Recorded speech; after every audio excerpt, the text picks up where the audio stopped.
Hello to everybody out there. We say welcome to this weekend edition. My name is Brett with Anvil Music and Media. I'm so excited. I'm glad to see everybody on the live today. Welcome you to this live edition. This is the weekend. It's Saturday.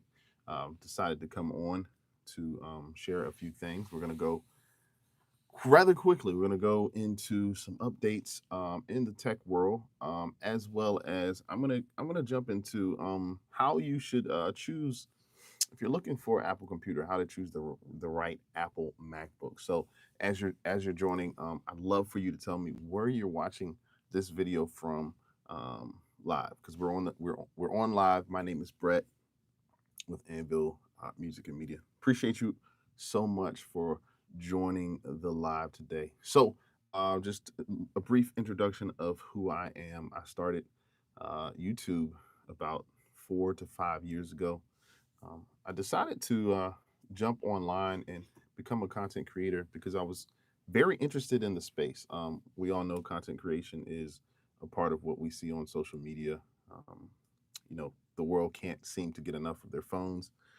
So therefore, I figured I'd be a part of the creator economy, as effectively known in content creation, and that's just the other side of, let me provide some value to my audience. Let me at first build my audience. So out, how it's important to build your audience before you can sort of provide that value. And so that's where we've sort of come to this point today. I've been doing this for about 4 to 5 years. I have a tech channel. So if you get a chance, maybe not while you're watching right now, but if you get a chance, you can actually go onto my channel and check out any of the videos. I'm sure there's a video that's out there for you. I know it because I've done reviews from, I've done Windows reviews, I've done PC reviews, I've done Mac reviews. Just giving you a brief general overview of my channel. I've done mic reviews. I've had brand deals, and so I've just, from being a creator, you're merging sort of the creative space with the digital space, and allowing these computers, these instruments to sort of help you and to sort of use you. So today I'm going to get right into it. We're going to talk. I'm going to first give you some updates in the tech world. If you're sort of interested in this, this is sort of an Apple channel, and with the updates we have next week, we're going to have the Worldwide Developers Conference that's coming up on Monday the 9th, I believe, starting at 1 p.m. specific time. So we're going to talk about some insider tech information that I want to sort of give you. Let's see, we got first in the chat. We got Fumar says hello. Thank you so much, Fumar. How are you doing? I appreciate you. You're first on the chat.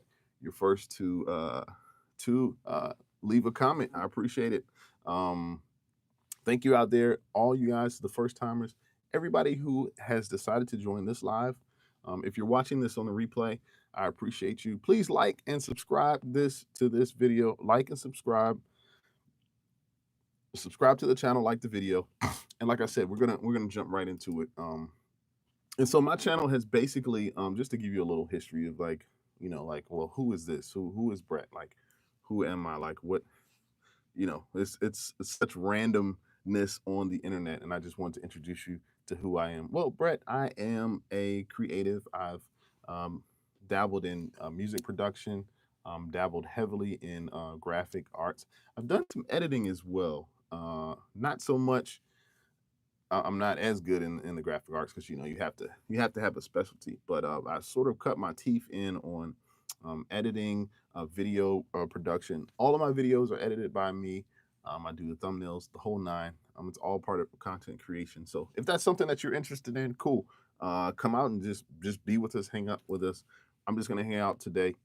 Saturday is the weekend, so I just decided to jump on and to come on. My name is says hola, como estás? Thank you so much. Patan is here. I'm not sure of the emoji, but I appreciate you for leaving the comment. Thank you guys. Let me know where you guys are watching this video from in particular. I know you guys are just joining, so let me know where you're watching this video from, and I would appreciate that. Thank you so much for you guys just being a part of this channel. And my channel is specifically for tech. I've done a lot of tech videos. I've released a lot of reviews of equipment, of accessories. We have, for one, Lacey is a major accessory that I use. It's an external hard drive. That's great. This is a SSD hard drive. I have one or two reviews on this, and if you're in the tech space, of course, you need hard drives. You need hard drives to be able to run to run your files, to save your files. It's just very important, right, to have a hard drive space. One of the things that I think people forget is when they go to purchase a computer, they forget how much they forget that they're going to need external hard drive space. Like, and that's I'm telling you, it's so very vital to you just being able to perform and perform well. So, um, but as promised, I'm going to get right into the first. We're going to talk tech, right? So, I've got a question here. So, somebody says, "Am I a music producer?" Yes, I am. Yes, I do produce music. I am actually developing a course for music production and studio, just studio tips, light studio tips. Yes, I do produce music. I have produced a few albums for artists. So that's my sort of pride and joy. That's where my creativity started, and I've kept it throughout the years. And that's the thing. Like, I have not I've been in the music production space, but I haven't stopped there, right? And that's just a part of what I do, and I've learned to sort of see that as an area where I've been able to flourish. However, I absolutely love the content space. I love delivering value to you guys. So thank you so much for the comments. Keep those keep those comments going. Um, yeah. Of course, no, I have not. I have not met Kendrick Lamar. No, tell him I said hi. But no. Let's see. Blowhole, what's up? Welcome back, man. I've been looking for you the past 2 weeks. How you been? How you been?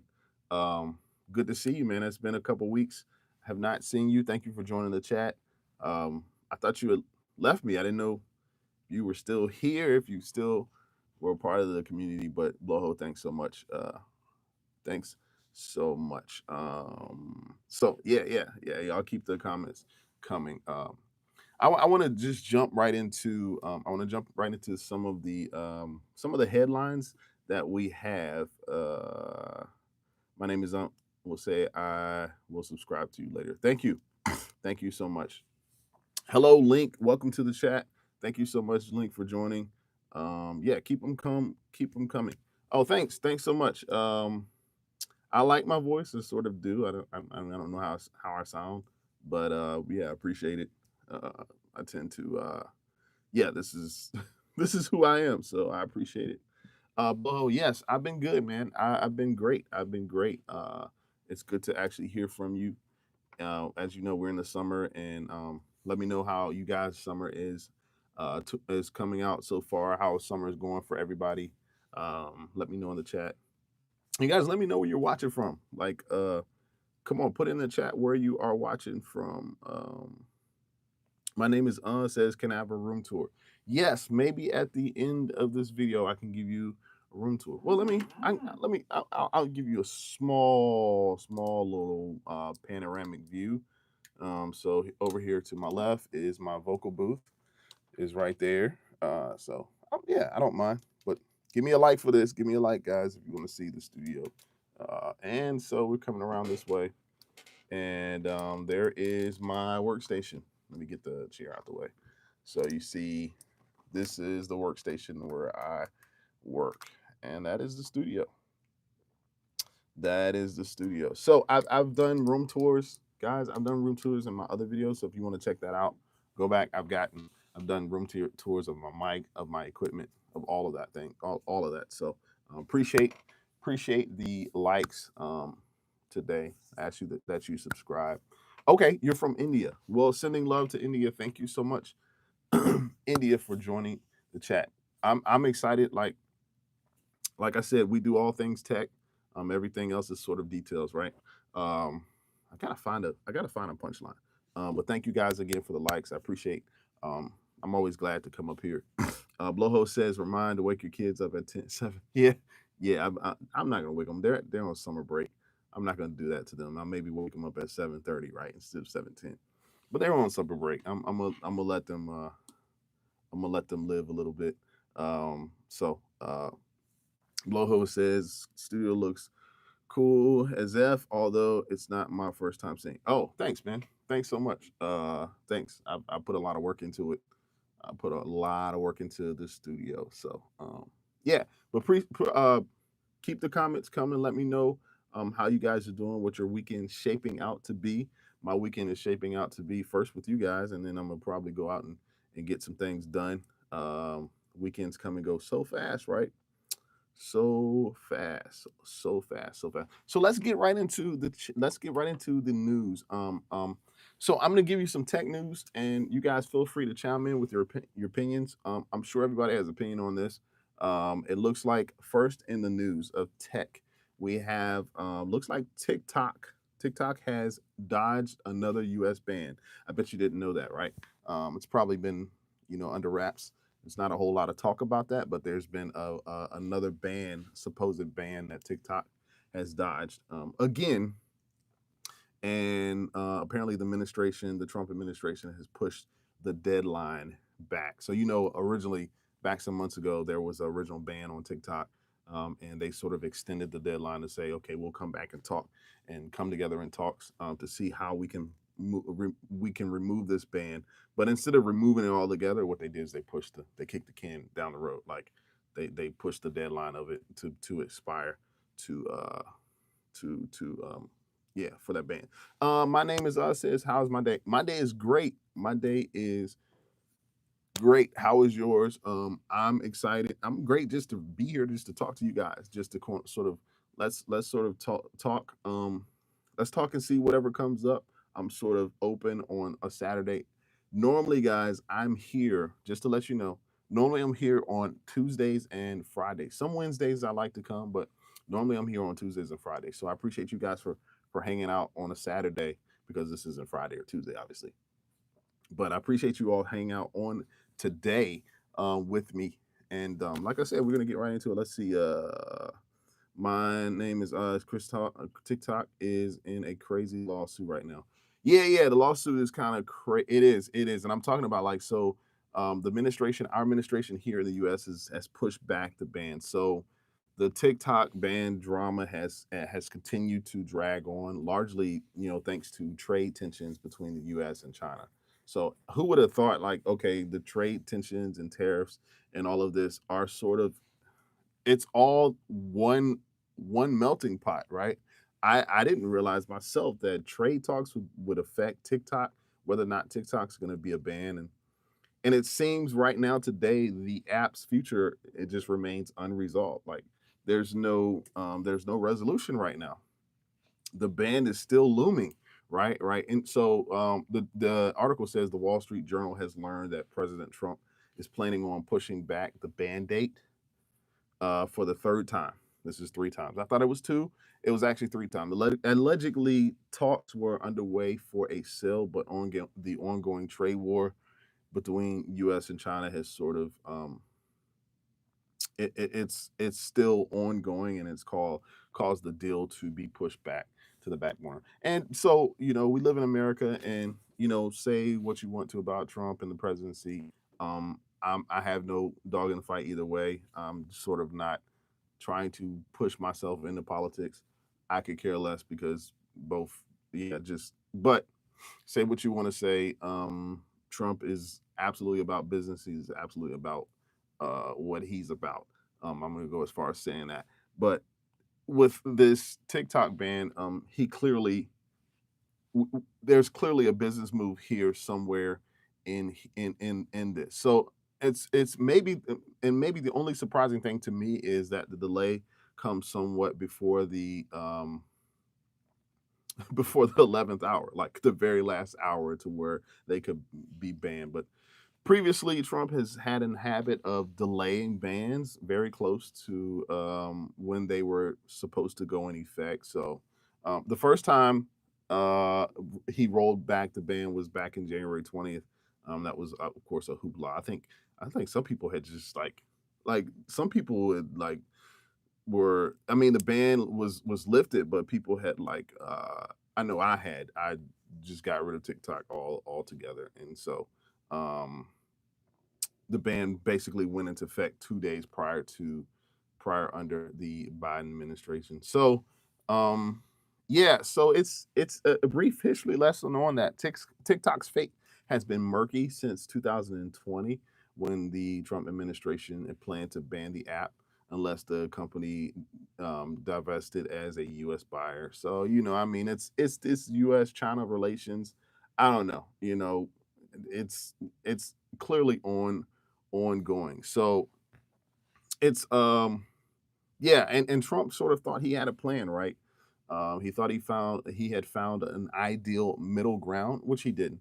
But the plan would have included creating a new TikTok called TikTok America, of course. So, and he wanted to divvy the ownership up in a way that favors U.S. investors. Exactly what I'm talking about. This is a business plan. This is an action plan that Trump has sort of devised to make sure that America comes out on front as the leading business entity in the world. So, TikTok America, that was never going to work. You can't sort of copy the original, right? But TikTok of America would have been 50% owned by the U.S. investors and 30% by existing investors and 19 by somebody else called ByteDance. I don't know who that is, guys. I don't. I don't even know who that is. So let me address some comments.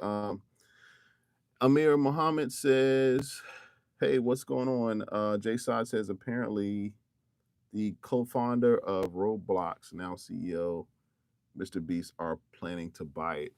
Oh, is that really true, Jason? Like, are you serious? They're trying to buy TikTok? I have to look that up, man. It's no doubt in my mind that if Mr. Beast could pull off TikTok, buying TikTok, that would be amazing. Like I know it's sort of up in limbo. I'm looking this up right now because I'm like, really? Oh yeah, yeah. It says here, yeah, Mr. Beast. Like, thanks for that information, Jason. That's he joins the bid to buy TikTok on in the US. Now, most of us all know about Mr. Beast. Mr. Beast was actually introduced to me by my sons. Yeah, Mr. Beast I was like, who is Mr. Beast? Isn't that crazy? Like, I guess I'm showing my age, but yeah, it says it right here. It's YouTube star Mr. Beast joins bid to buy TikTok in the US. And Mr. Beast is, of course, a YouTube star and highest earning creator on the internet. I don't know if I say his name two more times if I'm gonna sort of get blocked or whatever, but he is it when it comes to creation. Everybody wants to be him. Everybody wants to be with him. Everybody loves Mr. Beast. So he's officially joined the bid to buy TikTok for U.S. Operation. It's hard to believe this guy is only 26 years old. I can imagine the amount of energy and the amount of time, the amount of editing, the amount of money at the end of this guy's videos and how he creates what he creates. I mean, you're talking about billions, millions of dollars for him to create what he creates, and there's only one Mr. Beast. But yeah, let's see. But yeah, we're gonna get right into that. Let's see. Arshnu is here. Hey Arshnu, how's it going? Thanks for joining the chat. He says I'm being more consistent on doing lives. Love that. Yeah, thank you, and thank you for being consistent and coming in and checking me out. Yeah. Thank you for noticing that. Jay Side says new studio. No, I'm not in a new studio. I'm just in a different part of the studio. So it's this is the same. This is the same thing. You haven't been here so long. Like you probably did you forget what it looked like? I don't know. Did you forget? My name is says America. Yeah, I'm not sure your comment there, but you said also Elon Musk. Yeah, I don't know about Elon Musk. Elon Musk has other problems and other issues. Him and Trump are in a have been in a bromance, and they are currently at odds. Um, Stay tuned, right? I know you've seen it in the news. That's a whole nother story, right? But it's sort of all ties, right? Elon is sort of he has uh, he is the head of innovation. I mean, outside of like your companies like Apple and Google, Elon Musk is sort of like he's the first on the frontier of those who actually represent themselves in the tech space.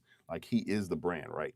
Like Tesla is sort of his, but he's the one that's out in front. And of course, I believe I believe that Elon is got a lot of ideas for technological advances, and um, he should know that merging that with the government, you're never going to sort of you can get a lot of promises, but the government is still the government, and the government is vastly more conservative than it is liberal. So it's vastly more conservative because you got like a lot of old guys, like a lot of older people running this country.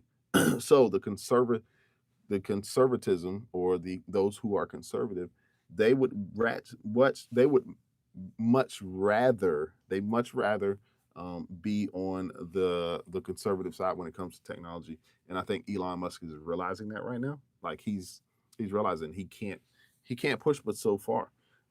And he should know that with the government. Like and I don't know, you know, him and Trump's breakup has sort of been interesting. It's been, you know, get your popcorn ready because you don't know what's going to happen.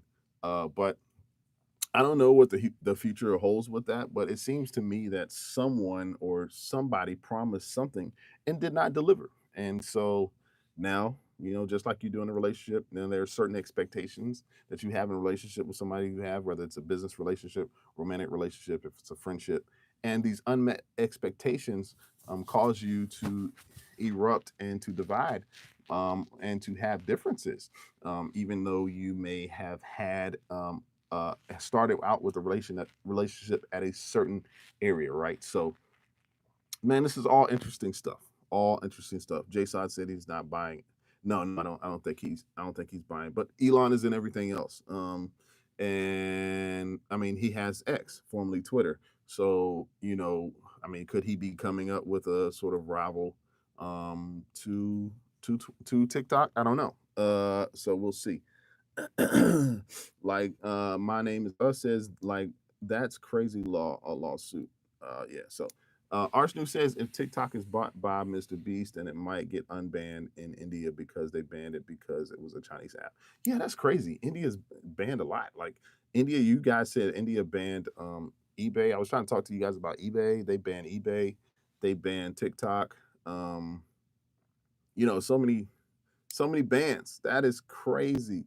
My name is Oz says, what if Mr. Beast was in politics? This day and age, to answer your question, I wouldn't be surprised, right? I would not be surprised because politics has become the game of the rich and famous. I mean, that's the game they sort of play.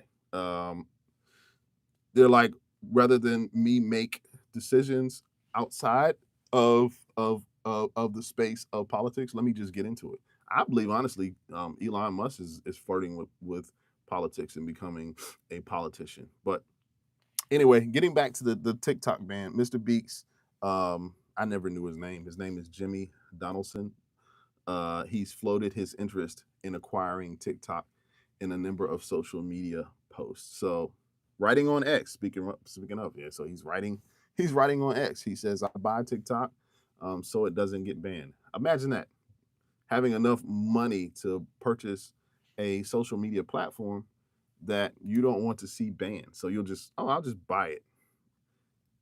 He's obviously has vested interest in this platform. If he's gonna buy it, like clearly his reach is beyond. I mean, he was made famous with YouTube, right? But his reach is beyond YouTube. It's heavily in TikTok, and he sees the ultimately the potential and the vested interest that he has based off of his products and what he's sort of created, over the few years. So apparently, this statement of him of let's see the U.S. law firm Paul Hastings, in a statement on Tuesday, um, he said that Mr. Beast had announced his bid, and it said Tinsley was the leading investor group, comprising institutional investors and high net worth individuals. Obviously, uh, what this article is trying to say, because it's a bunch of like tech, it's a bunch of like political or lingo. It's really talking about the in depth process of how much this process is and what it takes to actually do this. So let's see further on. The U.S. President, so Trump had floated a deal with Musk. Here we go. The world's richest person. At the press conference, Trump said he was open to talking to Elon Musk to making a bid. So technically, yeah, Elon Musk is actually in here. Trump said TikTok is worth one one 1 trillion. No, I don't believe that. TikTok's not worth that much money. But TikTok's future in the U.S. remains uncertain, despite the app coming back online. And so yeah, it's still uncertain, right?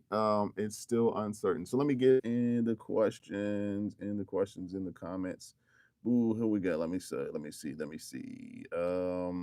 My name is says okay. Arsenal says if TikTok is brought by Mr. Beast, it might get unbanned in India because they banned it because it was Chinese. Okay, I said that. Um, my name is what if Mr. Beast was into politics? We addressed that. Arch News says they banned about more than 150 Chinese apps, including big ones like PUBG. Okay, yeah. I mean, the bans are all over the place in India, man. I don't know what you guys going on. That's crazy. That's crazy. Okay, yeah. Here's the definition. PUBG is an Indian game, but they banned it. Yeah. Is any reason y'all get me? Let me know in the comments the reasons why they banned this app, this game. I'm curious as to why it was banned. Let me know in the chat. You guys sort of have the information on this. This is going. It says it's not an Indian game. Nabbit World. Hey, what's up, Nabbit World? Thanks for joining. Man, it's been a while. Appreciate you for joining back. It's been a while since I've seen you. Thanks for leaving a comment. I see you here in the comments. Nabbit World is back. Nabbit World is back. So my name is says a few things I play is Fortnite. Yeah, we got gamers in the room. Gamers in the room. Mohammed is back. Mohammed is here in the chat. Mohammed, hey, thanks so much for joining. I appreciate you joining. You guys are all back, man. This is my community. This is who I'm talking to. Mohammed says we talk about politics right now. No, I'm not talking. I'm not talking about politics. Maybe because I said the name of these people, but I'm not gonna get into actual politics. I'm just sort of giving backstories of we're talking about the TikTok ban that looks like it's being extended, the deadline uh, of grace, to whether or not they're gonna ban TikTok. So I mean, is it politics? I mean, that can be argued. I'm not. I will always be who I am in a tech channel. I'm not going in the direction of politics. I refuse to do that because it gets nasty and people sort of lead with their politics and their parties and who they sort of ascribe to. I don't ascribe to anything because that doesn't make me money in talking politics, even though a lot of creators out here are about making money and they're about throwing rocks and hiding their hands, right? So yeah, let's see here. My name is says it was 3 years. J Side says getting the new 3Ds XL this summer. What are the 3Ds XL? What is that? I don't know what that is. Is that the new Nintendo the Nintendo DS? I didn't realize they got a new Nintendo out. That's pretty cool. It's the handheld 3D DS XL, the one with the C stick enhanced control. It's faster processing power than apparently the the Nintendo 3DS. But it does play all the Nintendo 3DS games. So looks like you can probably merge those games. But cool. Mohammed says, JS saying the whole thing seems to be a publicity stunt by Trump. Yeah, he's big on that, right? He is big on his publicity stunts. I mean, I'll let you guys figure out what you think, what your opinion is on that. You have to let me know. Yeah, I mean, my opinion doesn't matter in this, but since we're not talking politics, but that has been in the news, right? Elon and Trump have broken up officially, and they're not sort of seeing eye to eye. I don't know. Some people said they foresaw it. They foresaw it, and as we all probably did, right?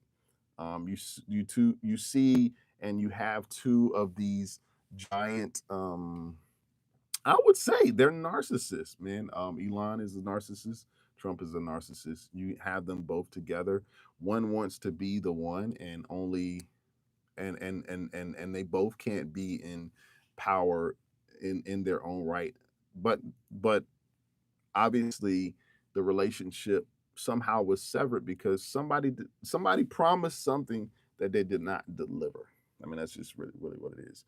So my name is says my friend bought a PS5. Okay, yeah, enjoy the PS5. I have a PS5 as well. I don't play it. It's technically not mine. It's actually my son's, but because I didn't purchase it. Actually, my sister purchased it for them, the PS5. But yeah, that's sitting downstairs. Yes. So, Arshnu says, by the way, Trump wants to make iPhones in the U.S., but Tim Cook says we are making them in India. 90% of iPhones this year were made in India. Big move in leaving China. Yeah. So Apple sort of oscillated their iPhones between India and China. Uh, China's been a major player, right, in producing those. Obviously, the tariffs are what they are. You guys know everybody knows what the definition of tariff is.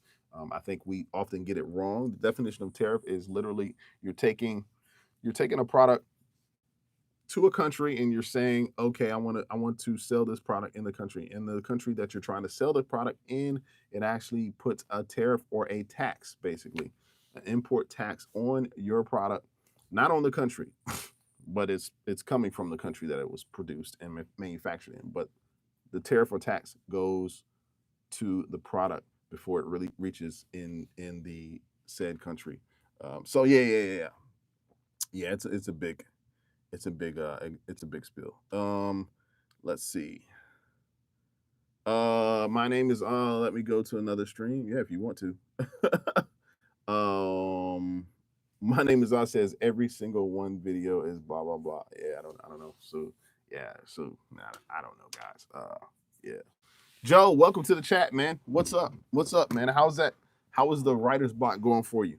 We got to talk about that because Joe, I know we talked. You left me a message. We got to talk about writer's block because I got some information. I got some things for you. I think will help you out. I hope you're able to push through. Don't don't lean into that. Don't lead into that illusion of writer's block, guys. You guys, let's talk about it. Do you guys believe, as creators, we're all creators? Do you believe in the term writer's block? If I have writer's block, sorry, Joe, I did kind of put you on the spot there, but that's what we're here to talk about. You guys believe there's writer's block? Answer my question. I'm going to address these comments, but what do you guys think about writer's block? Let me know in the chat. So, where else? My name is can I play piano? Not today. I'm not going to play piano today. It's not on. I didn't really prepare. Even though I did purchase a web camera or I got a web camera as a gift. Let me just be honest about that. Let me grab that web camera. I can show you guys. Hold on.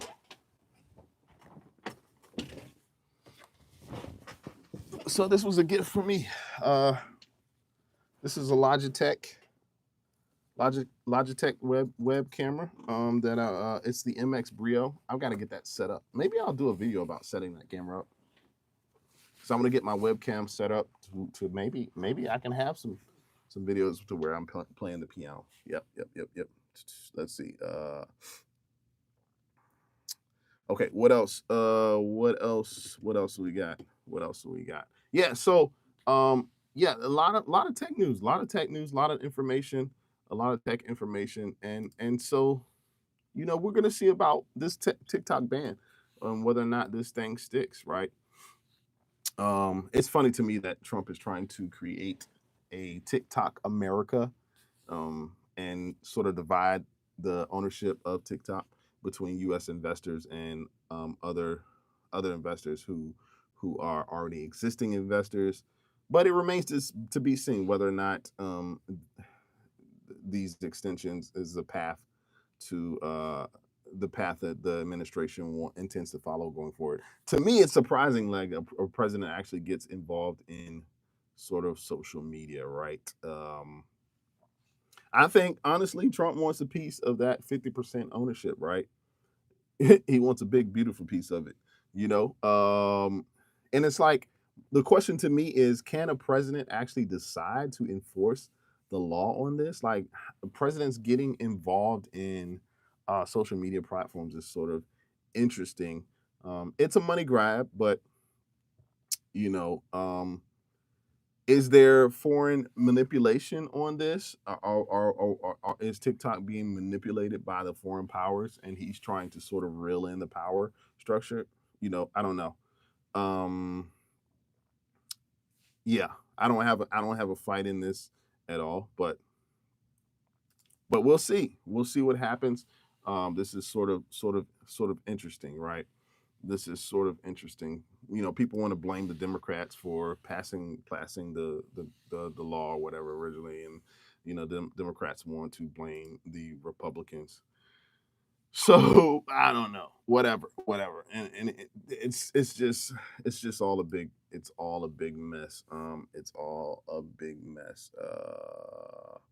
Let's see who we got. Joe says, I do believe in writer's block. Okay. All right. Well, Joe, I'll say this. Whatever you believe, you make you turn it into what it is, right? So if I believe, yeah, that's just a simple statement. If I believe in anything, it's sort of going to be illuminated, right? So what I believe, I put before me, and that sort of becomes what it becomes. I'm gonna tell you right now, man. I'm just gonna be honest with you. I do not believe in writer's block. I just don't. I don't.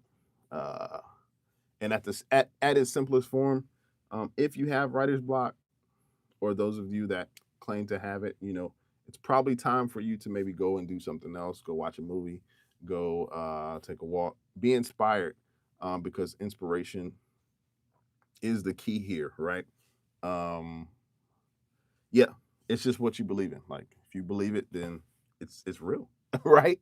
If I believe in ghosts, they're real to me, right? Yeah. So let's see. Muhammad says Trump just broke up with his boyfriend. Yeah, it's been a bromance, man. It's been a bromance, and it didn't last long. And here we are, 6 months into the Trump administrations. Now, it's only been 6 months, and yeah, they're broke up for sure. It is like, this is popcorn. This is something that's, we don't know what's going to happen, right? We don't know what's going to happen, and they sort of air, and that's the thing about narcissism. Narcissists air their dirty laundry in public, and all of public gets to see and watch and see who wins, but nobody really wins. Like, nobody really wins with that. So now, Arsenu says the making of iPhones in India decreased the price by 10% here. Oh, it did. Okay. All right. Well, maybe that's good for you guys. I don't know. The production of iPhones regardless of where it's produced, it's going to be a high price. And you know, at the end of the day, the consumer is the most affected, right? It's passed down to the consumer. It sort of starts with the companies, and they manufacture, and then the middleman who provides the parts. I'm not sure if the iPhone parts are fully Apple parts. I don't know. And maybe they still have some other companies that they use as third party for their parts and stuff. But you have the manufacturing of the product, you have the middleman, you have the parts, they're put together, you have the governments who are taxing, and then at the end of it is us, the consumer, at the end of the day, who the money gets passed, or the price gets passed down to. So uh let's see. Joe is saying, I believe writer's block is like a wall of doubt, unstable thought that keeps a creative from being creative. There we go. There we go. Let's lock into what it really is. That's really what it is. And you're just naming it writer's block, but really what it is it's a doubt in you. And when I used to say I had writer's block, guys, like I know it was because I was trying to top whatever I was doing rather than just creating without having the constraints of comparing my previous my previous works to the works that I'm working on now. So, whatever I'm working on at the present moment, what you got to do is you got to wipe the slate clean. You got to come to the table and know that, hey, this might not be the best track or the best song that I have produced, but I'm going to go into it with a clear mindset. I'm going to wipe the slate clean. I'm going to start with a fresh sheet of paper, nothing else on it. I'm not bringing anything else to it but my creativity. You got to see and watch where it goes on, because a lot of times we put a lot of pressure in creating. And so I'm glad you recognize that, man. I'm glad you recognize you're a smart guy. And I believe in what you're doing. So, uh, my name is says, yo, I'm back. Did you go to the other channels to see what the other stream? What are the other people talking about on their lives? um, Mohammed's, yeah, you laughing? Jay Side, oh, Jay Side, you said you're leaving now. It brought you back. I don't know why it brought you back. Yeah, I don't know. Um, Joe Matt says, Mac or Windows, which do I prefer to produce on? I absolutely prefer. I hope you're using Mac. Let me know what you're using, Joe. I hope you're using Mac. I prefer Mac. Mac is just simply easier. Most of the programs that I use, the DAWs, the production softwares, the suites, the Logics, the Pro Tools, the Ableton, I use them. I use specific all Macs. I've never used a computer for music, just because Macs are completely for what I do. So yeah. Um, Writer's name is says, what is writer's block? Writer's block is a coined term of creatives that it's used by creatives to say, hey, I can't come up and be creative at the moment. I have writer's block, and creativity, and even speaking and saying that, it's like you're bringing to fruition what you actually believe. So, Joe Max says, I switched to the MacBook Pro this week. Sweet, man. Just started on Logic. Okay, you got to holler at me, Joe. Let me know how you like Logic. I've got information and classes, and I'm working on some stuff on Logic right now, to give for those who are first timers. Let me know how you like it. Welcome to the Apple world. That's great. That is great. Let's get into some more news. Some more news. So the second thing in tech news is, looks like there's a new scam. There's a new scam, guys, and it's targeting iPhone users with fake traffic fines. Now, I don't know who's gotten this scam on their text. I've gotten it plenty of times. It never once phased me. These traffic fines are showing up on your text, right?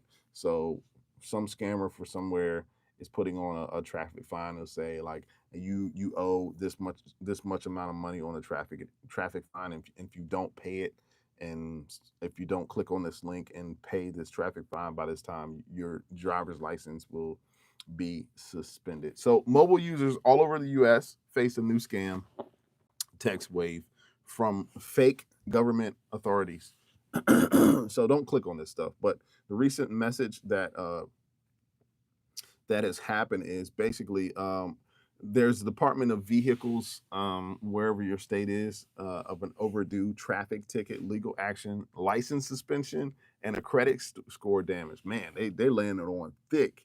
Man, these scammers are out here to get you. If your payment isn't mailed in, or if you haven't paid it by June 8th, like, okay, so all of this is fear factor trying to get you to pay the fine that's not there. So the text includes a link to a fake government payment site that urges victims to reply with the letter Y to activate the link. Man, don't don't fall for it.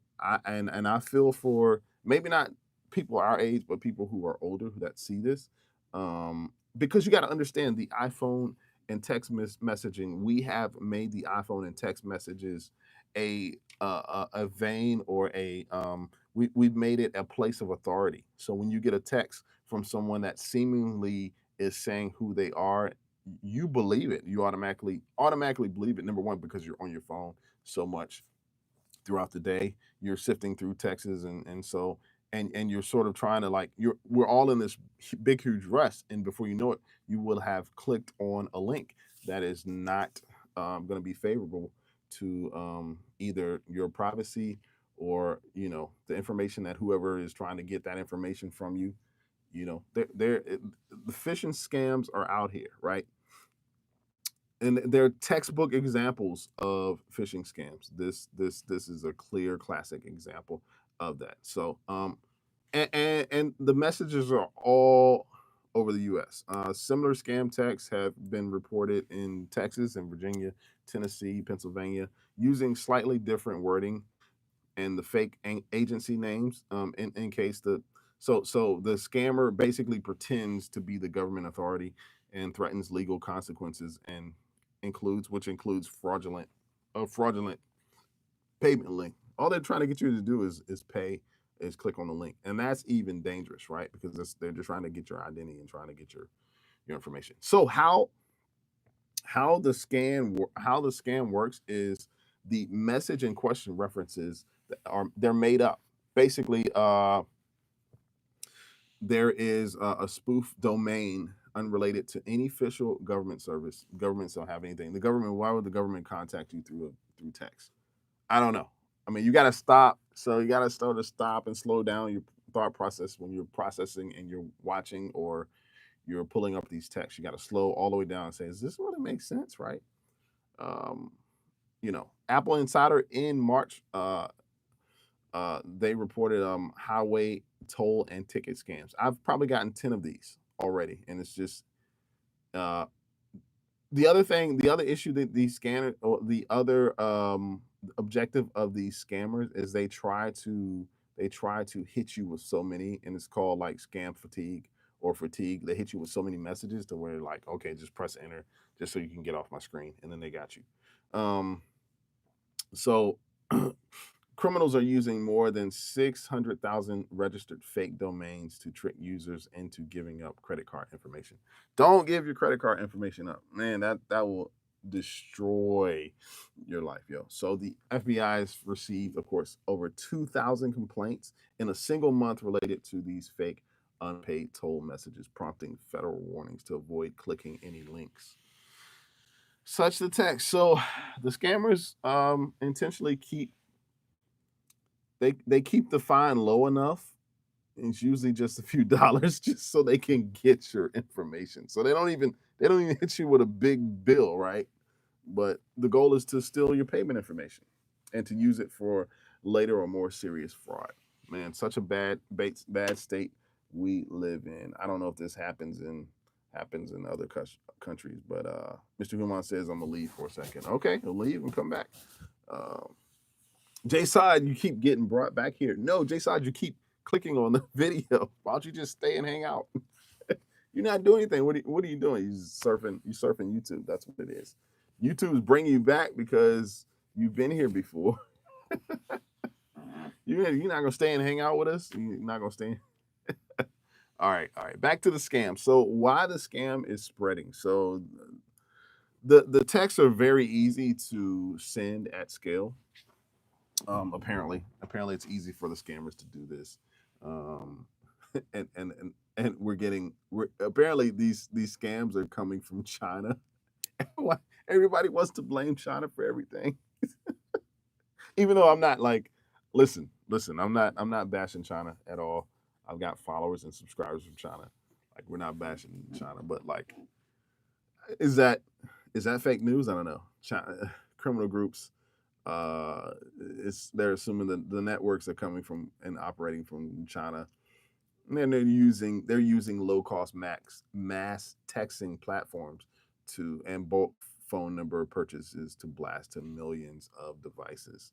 So, how you can sort of spot and respond to the scam text. So, if you get a suspicious message claiming you owe a traffic fine or toll, the most important thing to do is avoid interacting at all. Just delete it. Mark it as scam. Don't click on any links that have been given to you. Not even something as simple as a Y, which means yes. So that number, this response, clicking yes can confirm that your number is active and an open door for further targeting. Right? Instead block. Of course, to block the sender. You got to block the sender, guys. You got to block. You got to block the sender and report the message.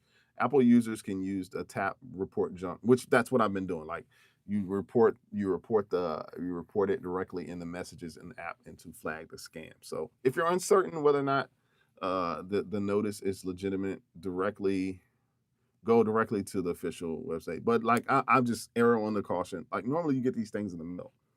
You get, instead of getting a text about a bill from a government entity, you get this in the mail. So yeah, just don't don't click it. All right. So don't click it. Yeah. In other news, let's see. We got some more news. So the Apple Store changes the look.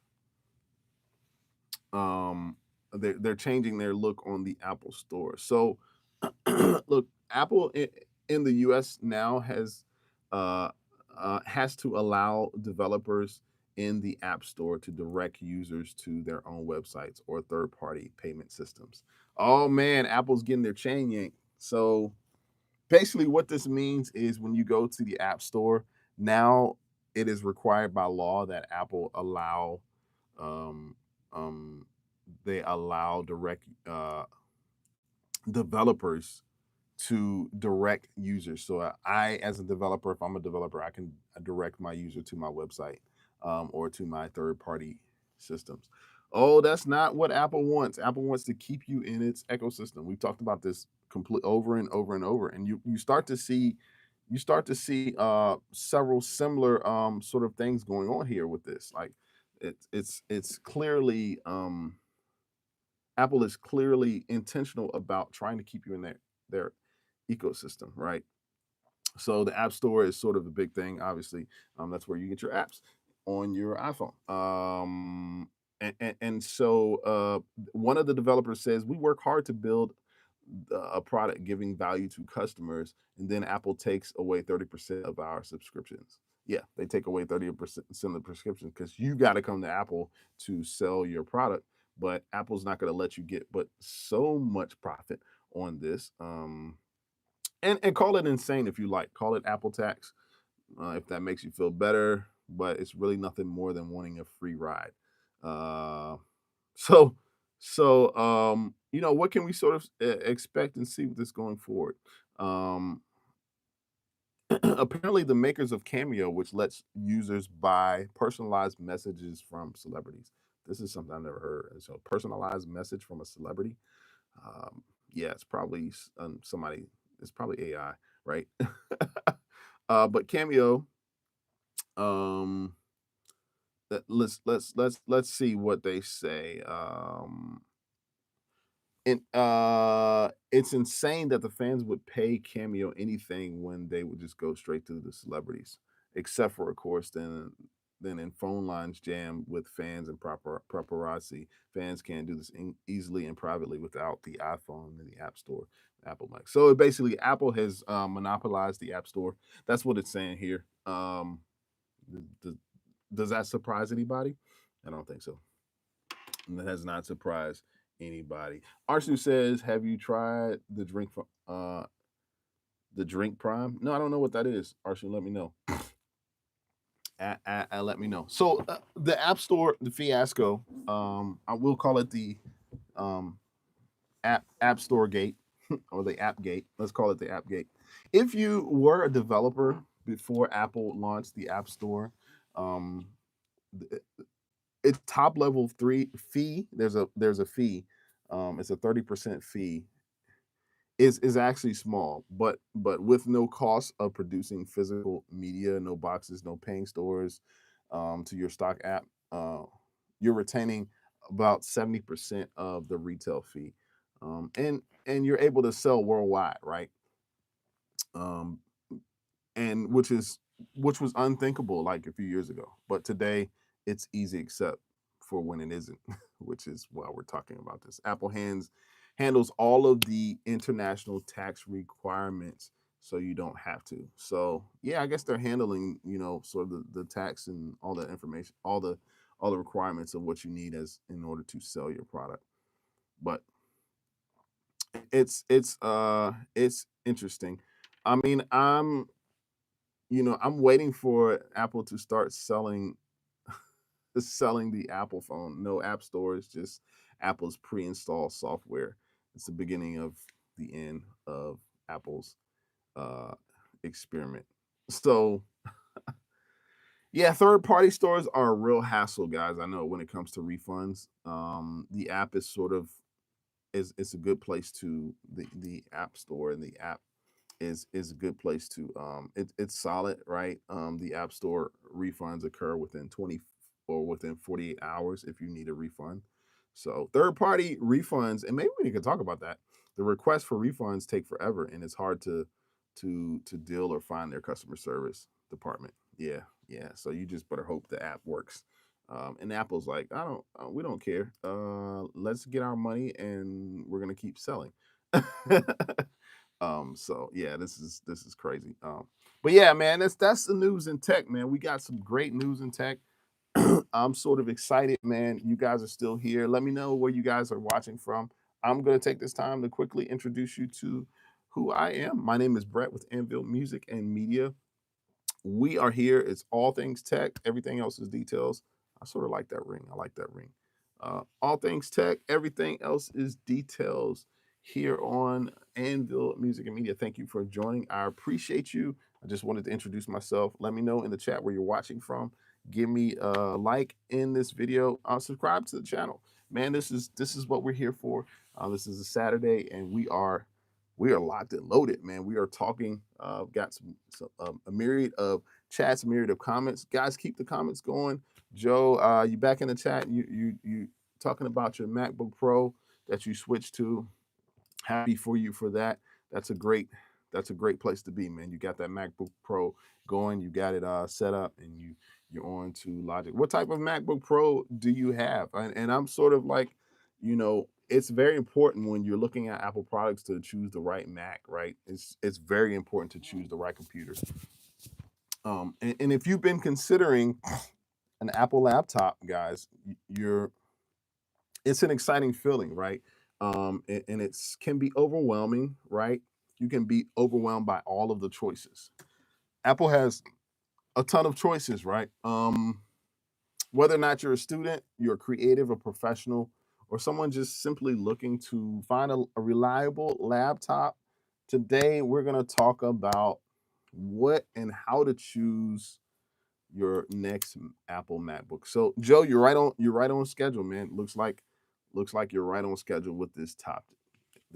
So, I'm going to sort of break down everything you need to know about Macs and the M series, the chips. You guys familiar with the M series chips? We're on the fourth generation of the M series chips. So we're going to talk about the MacBook Air. We're going to see how it goes up against the MacBook Air versus the MacBook Pro, how to make most of your MacBook by upgrading RAM and storage, right? So yeah, let's get started and talk about this. The MacBook Air versus the MacBook Pro. So now I have both a MacBook Air and a MacBook Pro. And you guys let me know in the chat. You guys own any Apple products? Let me know in the chat. We're gonna talk about, and you can use this video as a resource. Come back to it if you have any questions about laptops, MacBooks, specifically MacBook Air, MacBook Pro.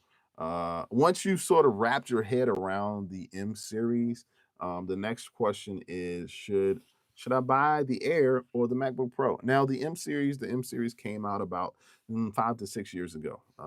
In fact, I bought the first generation MacBook Air with the M1 chip, which that was back in 2020. Purchased this. Actually purchased. I got it from my wife. She has it now, and we've had it for 5 or 6 years. The first generation is the M1 chip, which was transitioned over from those Intel Macs. So the Intel Macs were computer-based chips. They were PC chips that Mac used. Mac used PC. They use Intel chips, and this was PC, basically PC chips in a Mac computer.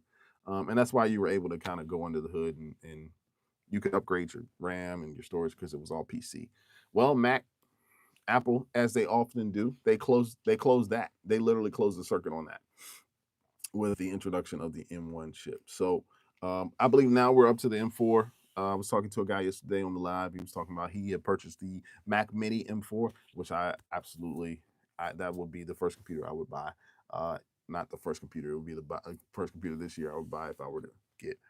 You guys check out the M4 Mini, the Mac Mini, little box Mac, Mac in a box. Check that out. But so if you've wrapped your head around the M series, if you have any questions about that, let me know. Let me know in the chat. Who has a Mac laptop? Let me know what you got. Do you have a MacBook Air? Do you have a MacBook Pro? Let me know. But the question today is, and I get this all the time. I get this question so many times. Like, should you buy or should you purchase the Mac Air or the Mac Pro? Right? Both are excellent machines, but like if you're looking or you're in the market for either one, which one should you purchase? Both are designed for slightly different audiences, right? And let's just sort of talk about the M chip. I'm going to talk about it. So the M1 chip was introduced in 2020. It marked a major shift, offering better performance, a longer battery life, and this is for Mac computers, and improved efficiency. Right. It excelled in tasks such as video editing, 3D rendering, all of the computer stuff that us creatives love, and we focus on to make sure that our computers are running effectively and efficiently. The M2 was introduced in 2022, and this is when I fell in love with the Mac Studio, which is probably like $3,000 to $4,000. Fell in love with this because it came out with the M2 chip, and so it gives you just great GPU performance. It's perfect for photo editing and moderate video production, assuming you have enough storage and you have enough RAM. RAM still matters today in 2025. That's something you got to make sure. RAM still matters. The M3 chip was released in 2024. The M3 chip is actually 20% faster than the M2. So, these are tiers, different generations. With each generation, the chip gets better and better. It's got a Wi-Fi 6E support for dual external monitors on the MacBook Air. And so that's one thing you got to watch out with the MacBook Air. There are certain MacBook Air models that you can only use up to 2 external monitors. So you got to watch out for that. Like, you don't be a computer genius or a guru trying to set up 5 or 6 different screens, because it's not going to work. But the M3 is powerful and affordable for most users. The question is, which is the right chip for you, right? Casual users will find the M1 and M2 chip just fine. But for top tier performance, you may want to look into the M3 chip or the M4 chip, right? So let's talk about the MacBook Air specifically. The Mac Air, of course, is the baby Mac. It's called Baby Mac Air. Baby Mac Air. The Baby Mac. I like that name. The Baby Mac. It's the baby of the Macs. It's Apple's ultra portable option. It's quick on the go. It's thin, lightweight, designed for users who need a laptop for everyday tasks such as browsing on the internet, streaming, sending emails, light creative work. Right. You can stretch a little bit and get in a little bit into editing, but I would not. Right. I wouldn't. There is a M3 Mac Air that is perfect for students. If you're a student, and for casual users, anyone who values portability and value, right? With the price tag starting at about $1,000, $1,100 for the 13-inch model, it's going to deliver like an exceptional value and performance for you students out there. The 13-inch screen it's much better. The M3 is much better than the older Macs, making it an all around good choice. So that's the baby of the Macs, the MacBook Air. Now the MacBook Pro. Okay, we're going into my sort of territory. This is sort of the older brother or the bigger brother. I don't say older brother because it's not older. They're both the same out come out the same year, virtually. The bigger brother, the MacBook Pro, on the other hand, is a powerhouse. And yeah, don't be fooled. Like, it's a powerhouse, but still make sure. I'm going to always say the tip of the day is to make sure that you get enough RAM for your MacBook Pro. It's a powerhouse. If you're a creative, like a professional in the creative space, who works with like video editing, the stuff that I do, music production, or complex graphic design and drawing, the MacBook Pro is built for you. So creatives, you want to tend to slide over to the MacBook Pro versus the MacBook Air, right? Let's see, Dreams. Let's see, we're addressing a comment real quick. Dreams 365. Shout out to Dreams 65. Yeah, shouting you out in the comments. Tell me how you doing. Let me know where you're watching from. Let me know where you're watching from today, Dreams. Guys, get those likes up on the video. Please subscribe to the channel if you get a chance. I appreciate you guys so much for joining. Everybody's been awesome today. Dream is from England. Oh, welcome from England. It's been a while since I've had a person from England. I believe Jay Side is over in the UK.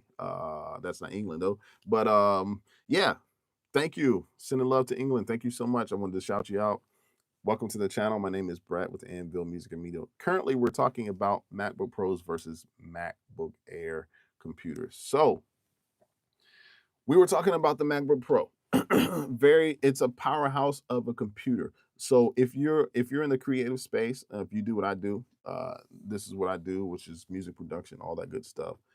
And you're a little bit more in depth in sort of the programs you use. You need a little bit more power with what you're working with. The Pro is probably going to be your best bet. So the Pro, in terms of the specs of the Pro actually has more ports, which include the HDMI port, which is crucial for anyone who's working in multiple displays. So at one point in time, Apple had gotten rid of their ports. They were like, oh yeah, we're going to get rid of our ports. And people cried and complained about it. And they end up bringing back the ports back onto their laptops, because why would you have portless, nearly portless MacBook? I actually have a MacBook that only has the USB-C ports on it. There's 4 of them, so I had to get an adapter piece to connect to my PC or to my MacBook Pro, because it was like, why are we doing? But I mean, I worked around it. It's like, it's no big deal. You just pay the money and keep going. Nobody has time to complain, right? So let's see. Dreams 365 has a question. The iPhone 16 Pro or Mac Pro? Are you asking either or? That's kind of interesting question. My second question is Apple Intelligence or Samsung AI. You're on the Apple channel, so I'm gonna say, well, you are on an Apple channel, and I'm actually not gonna say Apple Intelligence because there's nothing that even remotely exists. Apple Intelligence is a joke, so go with Samsung AI. I don't know if Samsung has an AI. Apple Intelligence definitely doesn't have an AI, but yeah, I don't know if your question is the iPhone 16 or the Mac Pro. Like, what is your question with that? I don't know. Send it in the chat. I'm going to continue on. So in summary, I've talked about the MacBook Air and I've talked about the MacBook Pro. In summary, the Air is lightweight, it's affordable, it's great for the everyday folk. If that's something you want to purchase, get it today. It's ideal for students and for casual listeners. But if you want something a little bit more powerful, the Mac Pro is more powerful because it has a mini LED display. It's got extra ports and better battery life. Everybody talks about battery life, even with phones. Like, we got to have the better battery life. We got to have more storage and better battery life. Do you guys know that storage on your on your iPhones it's a dirty scam from Apple. Purchasing storage, right? It's a dirty scam from Apple. You've got the options of 128 gigs for your iPhone or 256. How about 512? How about a terabyte? Like, how far are we going to go up? There's a chip that Apple uses for their storage. They pay the same price for this chip, right? But you pay more. So if I purchase an iPhone with 256 gig, I'm going to get the same chip, the same storage chip from Apple that I would if I purchased an iPhone that was a terabyte of storage space. I just want you guys to know that. Most people don't need more than 256 gigs, guys. So next iPhone you get, don't get more than 256 gigs. You're not need, unless you're a creative, you're shooting high 4K videos, or you shoot movies on your phone. Like, don't get the storage, because even if you were shooting that much information and retaining and saving that many video files, you would have an external hard drive. Like, we live off of these things. I live off of this. So let's see, Lacy drive. I think it's Lacy or Lacy. I could be getting it wrong. Quick tip for you guys. I'm just telling you. So next iPhone you get, don't fall for the okie doke. Apple wants you to purchase the iPhone with the most storage. Don't fall for it. Get you 256 gigs and go on about your way. Now, if you have the money to spend to get more gigs of storage, then do it. But you don't need it. Most people don't need it. So, I want to talk briefly about the importance of RAM. So we're jumping back over. I'm going to talk to you about these laptops and the MacBook Pro, the MacBook Air, the importance of RAM. Now that if you've got an idea of which MacBook is right for you, let's talk about two critical components of the Mac, the MacBook. I was about to say laptop, but it's really a MacBook. The first is RAM, and the second is storage. These are the two things that you got to get right, and you got to get it right now. You got to have these two things in order to make sure that your computer runs efficiently and it's effective for whatever you're using it for. Now, if you're using it, like I said, as a casual user, like, you don't necessarily have to worry about RAM and storage. You can get the base model. Apple sells. All of Apple's computers start at a base model. But let's talk about RAM and storage. So RAM is literally about more is better. The more RAM you have, the better, and the more efficient, and the faster your computer is going to be. Apple actually offers MacBooks with varying amounts of RAM. For most users, it's varying amounts of RAM. So 8 gigs of RAM is pretty much like the standard. That's the baseline. It's sufficient for most, maybe 70%. I'd say 65% of consumers. But if you plan to run multiple apps simultaneously in your computer, you're going to need to upgrade that RAM, because you don't want to have a computer or a laptop that your system slowed down because you don't have enough RAM in it, right? Creative professionals, you guys are the next level. Like, don't go below 32 gigs of RAM. I live by this. Every Mac that I've ever purchased has been less than 32 gigs of RAM, or at least every Mac in the past 5 to 6 years that I purchased. I don't go below 32 gigs. Now, that's me, because I have because I'm running multiple programs. I'm on the internet. I'm in production. I'm doing a lot of different things. But it's very important that that you get the RAM that enough RAM. Because if you're using Photoshop, if you're using Adobe Premiere, InDesign, iMovie, Final Cut Pro, Logic, all of these apps or applications in your computer are going to need that RAM.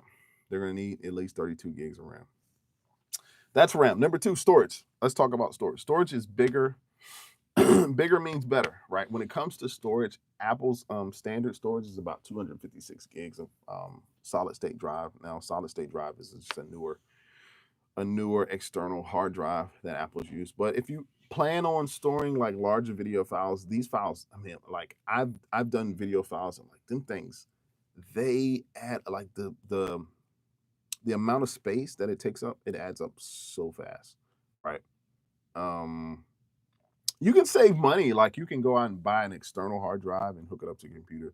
Some people even run some people actually even run their programs, their software off of external hard drives. I don't do that just because I don't know. I just hadn't had faith in it to do that. But it's all about future proofing your MacBook. Like if you're upgrading your RAM or not upgrading, if you're buying the correct RAM, you're buying the correct storage, you're not just enhancing your performance for what you presently do. You're enhancing your performance for what the future holds of whatever you're going to do, right? You're making sure your Mac remains powerful enough to handle future software upgrades, software updates. Like you guys know, we go through a lot of updates and upgrades with Mac computers. Like they're so demanding, right? And with each upgrade, it's going to take a little bit of your storage each time, right? And you're saving files each day. You're on the internet cache files, they build up. By the way, tip for you guys, make sure you clear out your cache files. You know, make sure you do that. But you want to make sure that your MacBook remains powerful, so you don't have to go back to the store and purchase a MacBook again. Apple wants you to do that, because that's money. That's more money for them, right? But this can be a smart investment if you plan to keep your Mac for several years. You want to make sure whatever you're purchasing, because right now, Macs you cannot physically upgrade your Mac after you purchase it. Once you purchase it and you're locked in to the specs of the Mac that you have. So I know many of us and I'll say this firstly. I have iMacs, I have a couple of Mac Pros. And MacBooks are some of the best laptops in the market today. And it's worth mentioning, right, that Windows laptops can sometime offer a viable alternative to having a MacBook. So I'm not just talking about Macs. We're talking about Windows too. Like so, but here's a breakdown. So here's a breakdown, guys. Here it is. Here's a breakdown why somebody might want to choose a Windows laptop over a Mac. I'm talking about Windows finally for the first time, and it's probably been about 2 years since I've talked about.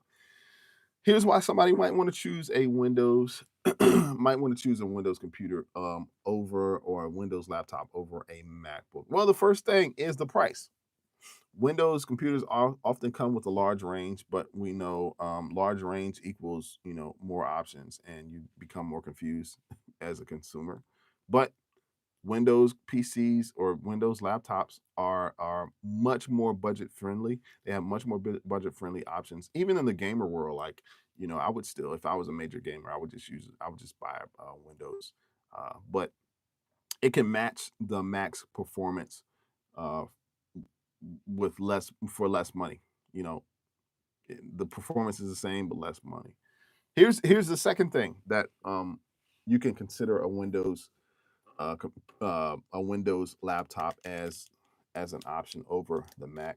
The second thing is customizability or the customization of the computer. Windows computers you can customize, you can upgrade, you can select all the features and the specs that mattered most to you and then put it in there. And then you can take it out and then you can build and rebuild and continue to build, right? Right. You can't do that with Apple products, right? If you need a laptop for gaming, like I said, or specific Windows only apps, the laptop may be a better fit for you, right? But that being said, if you're already invested in the Apple ecosystem, it's probably more beneficial for you to just keep up with the Apple products, keep purchasing Apple products.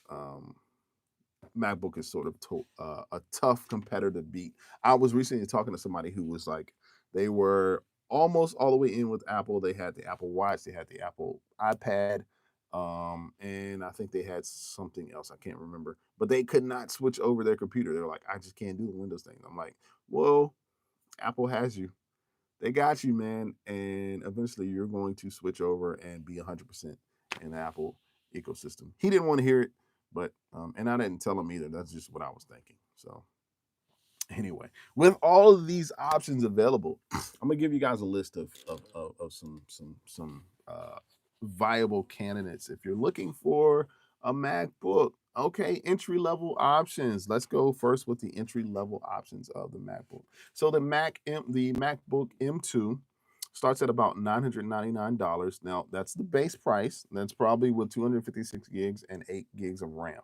256 gigs of storage, 8 gigs of RAM. Baseline model for the MacBook Air. It's very budgeted. It's a budgeted computer, starting at $999. And it's a great budget for light users. Light. Key emphasis on the word light. That's the M2. The M3 MacBook Air, it's a 13 inch, only comes in 13 inch. It starts at about $1,100. And this model offers the latest M3 chips for faster storage and faster Wi-Fi. Not much difference between the M2 and M3. I'm just gonna say that right there. So you got $100 difference. They're not giving you much more. Probably the screen size is the main difference. And then, of course, you have the M3 MacBook Air. That's pretty nice. You got an M3 MacBook Air. It's a 15 inch and it starts at about $1,300. And it's a larger model. You get the larger screen. That's what you're paying for. And it gives you the M3 power with a bigger screen. So you're essentially paying $300 for a bigger screen. All right, here are the professional options. I just talked about the entry level options. Now I'm going to talk about the professional options, which starts out with the MacBook Pro, the 14 inch.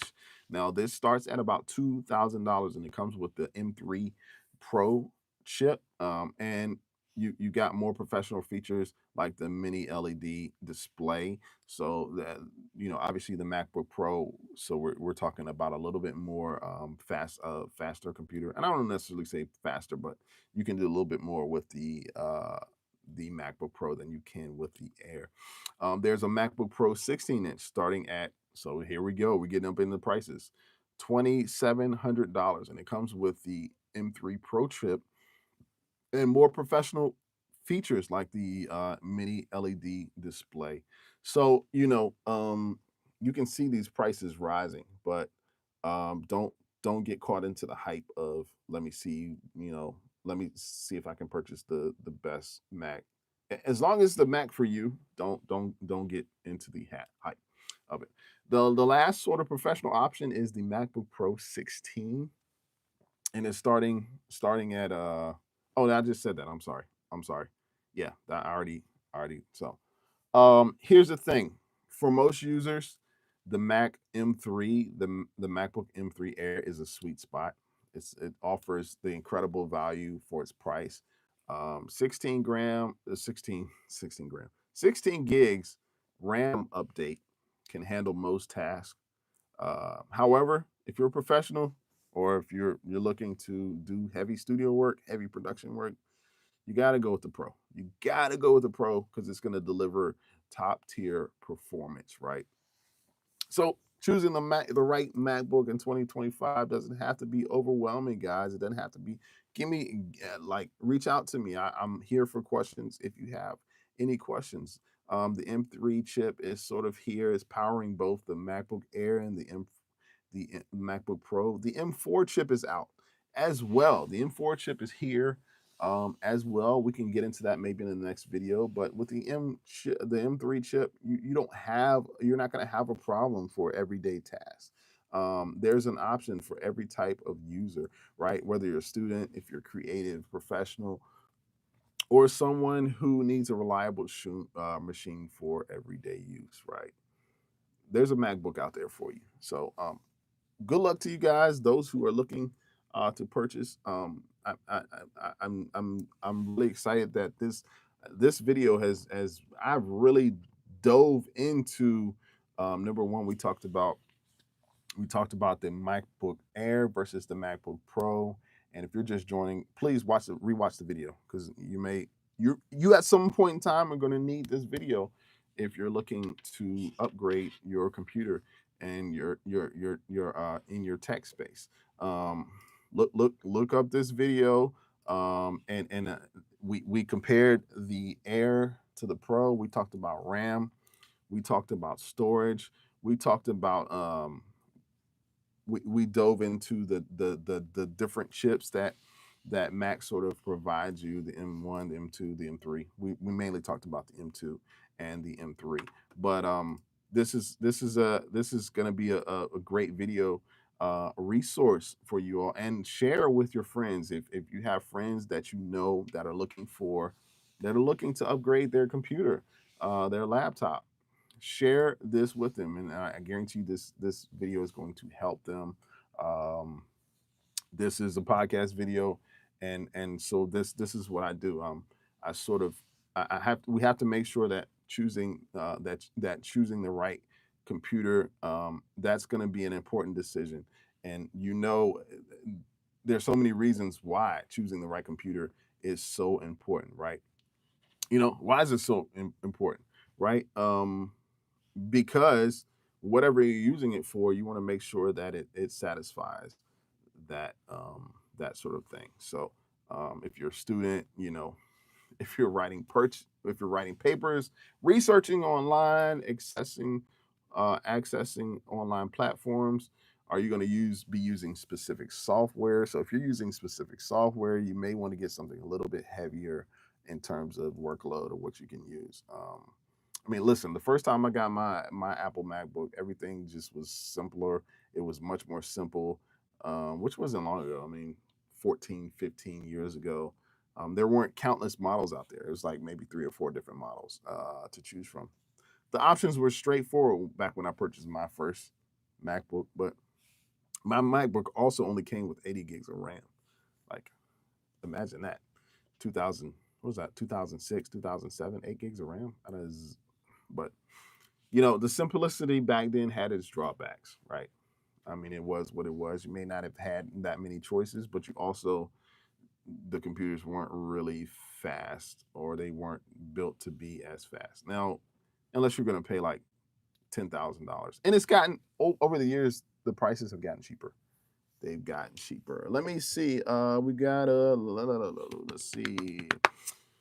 Sharif says, "Where do I live?" So I'm actually here in the eastern part of the United States. This is where I am from. Let me know in the chat where you guys are from. Let me know where you guys live. Dreams 365 says Notch or Dynamic Island. I don't know. Like, doesn't the Notch open up the Dynamic Island? I'm not sure what your question is for that, but yeah, let me know in the comments. Try to clarify what you're asking on that question. So yeah, in review, we talked about storage capacity. We talked about speed. Um, do yourself a favor and purchase an external hard drive with fast storage capabilities. I did not really talk about that in this video, but most of the software that you sort of are looking at and getting into, you gotta have. Do not go cheap on your don't go cheap on your external hard drive space, right? Every here's the thing, guys. Every Mac that I've owned up to date has run out of storage, and it's partly been my fault because I have not monitored in the previous computers that I've had. I hadn't monitored my space. I hadn't monitored how much storage space I had. So I would look up and only have like 100 gigs left, and I'm like, oh my goodness. And I would only do that because I'm like, my computer's getting slow.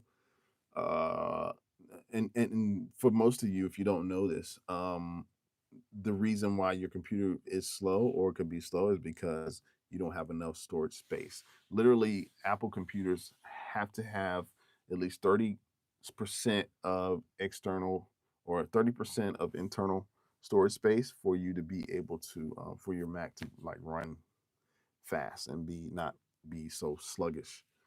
So storage with capacity and speed. Um, as long as you save documents and files, you're going to eventually run out of space. Like, we don't want to talk about this. We don't want to.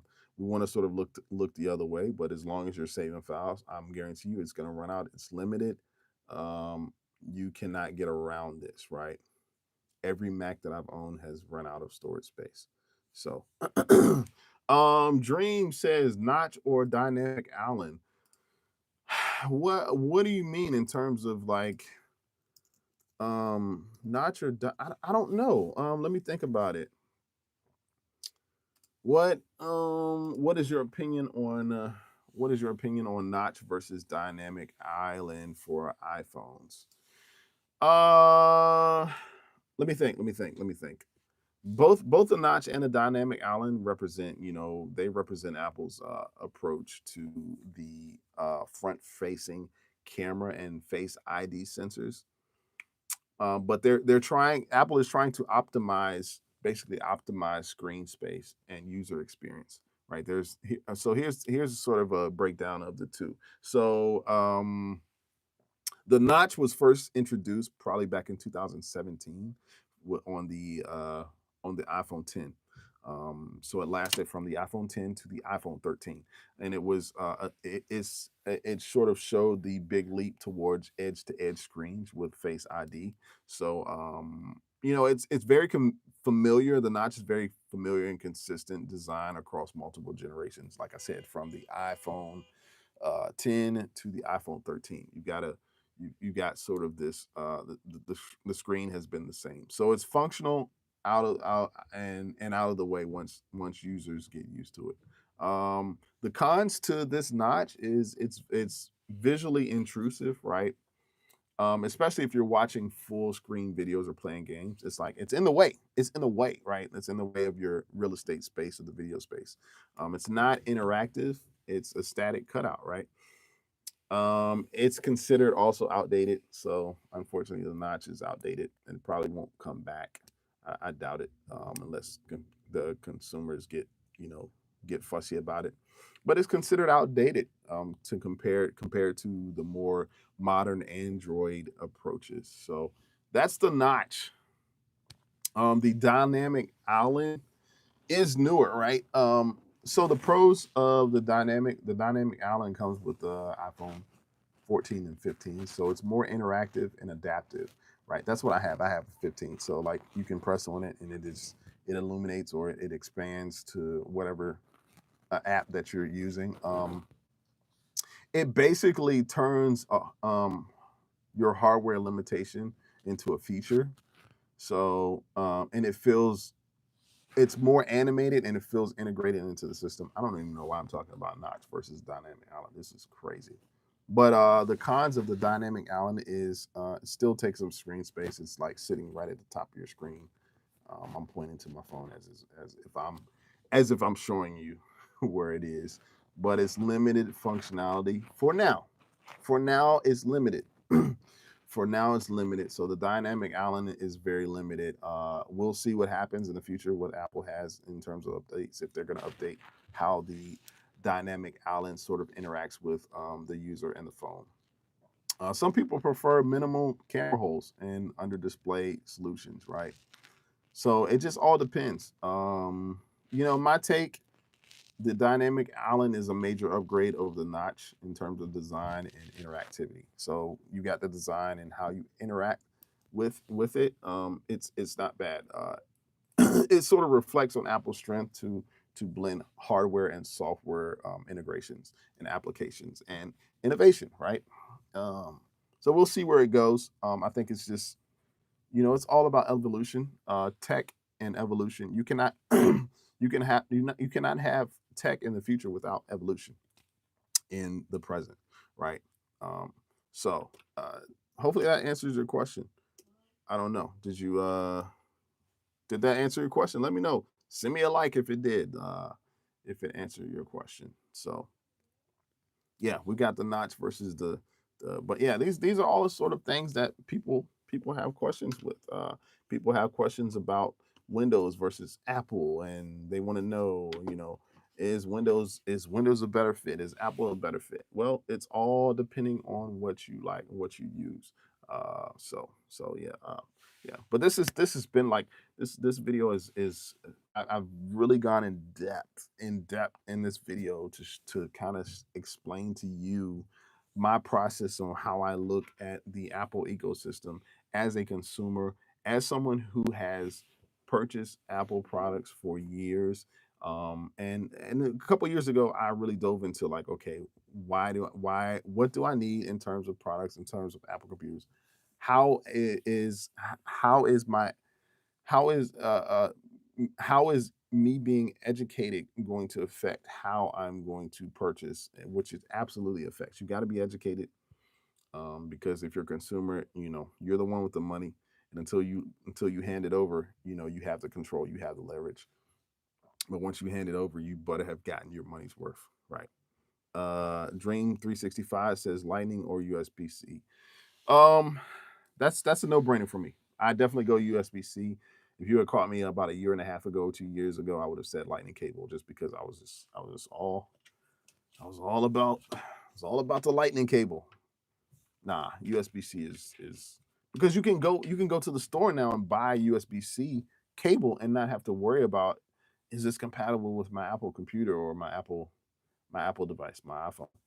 No, it's a universal cable, man. Apple actually got in trouble with that some years back with the USB-C versus the Lightning cable, because people were like, you're monopolizing the accessory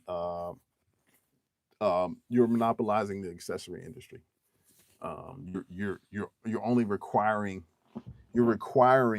uh, iPhone users to have to purchase from Apple a specific Lightning cable, which we've had for years, and they've even fooled me to the point where it's like, oh man, I didn't realize that I was like, you're in a computer cult.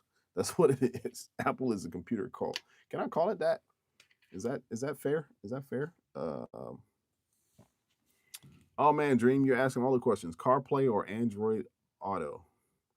I'm gonna go CarPlay, just because I have all of my products are Apple products. I mean, I'm gonna go CarPlay. I don't I do not own an Android, so um that's an easy one for me. That's an easy one. Yanga is in the building. Hey, what's going on, Yanga? How are you doing? How you been? How things been going for you? Thanks for joining.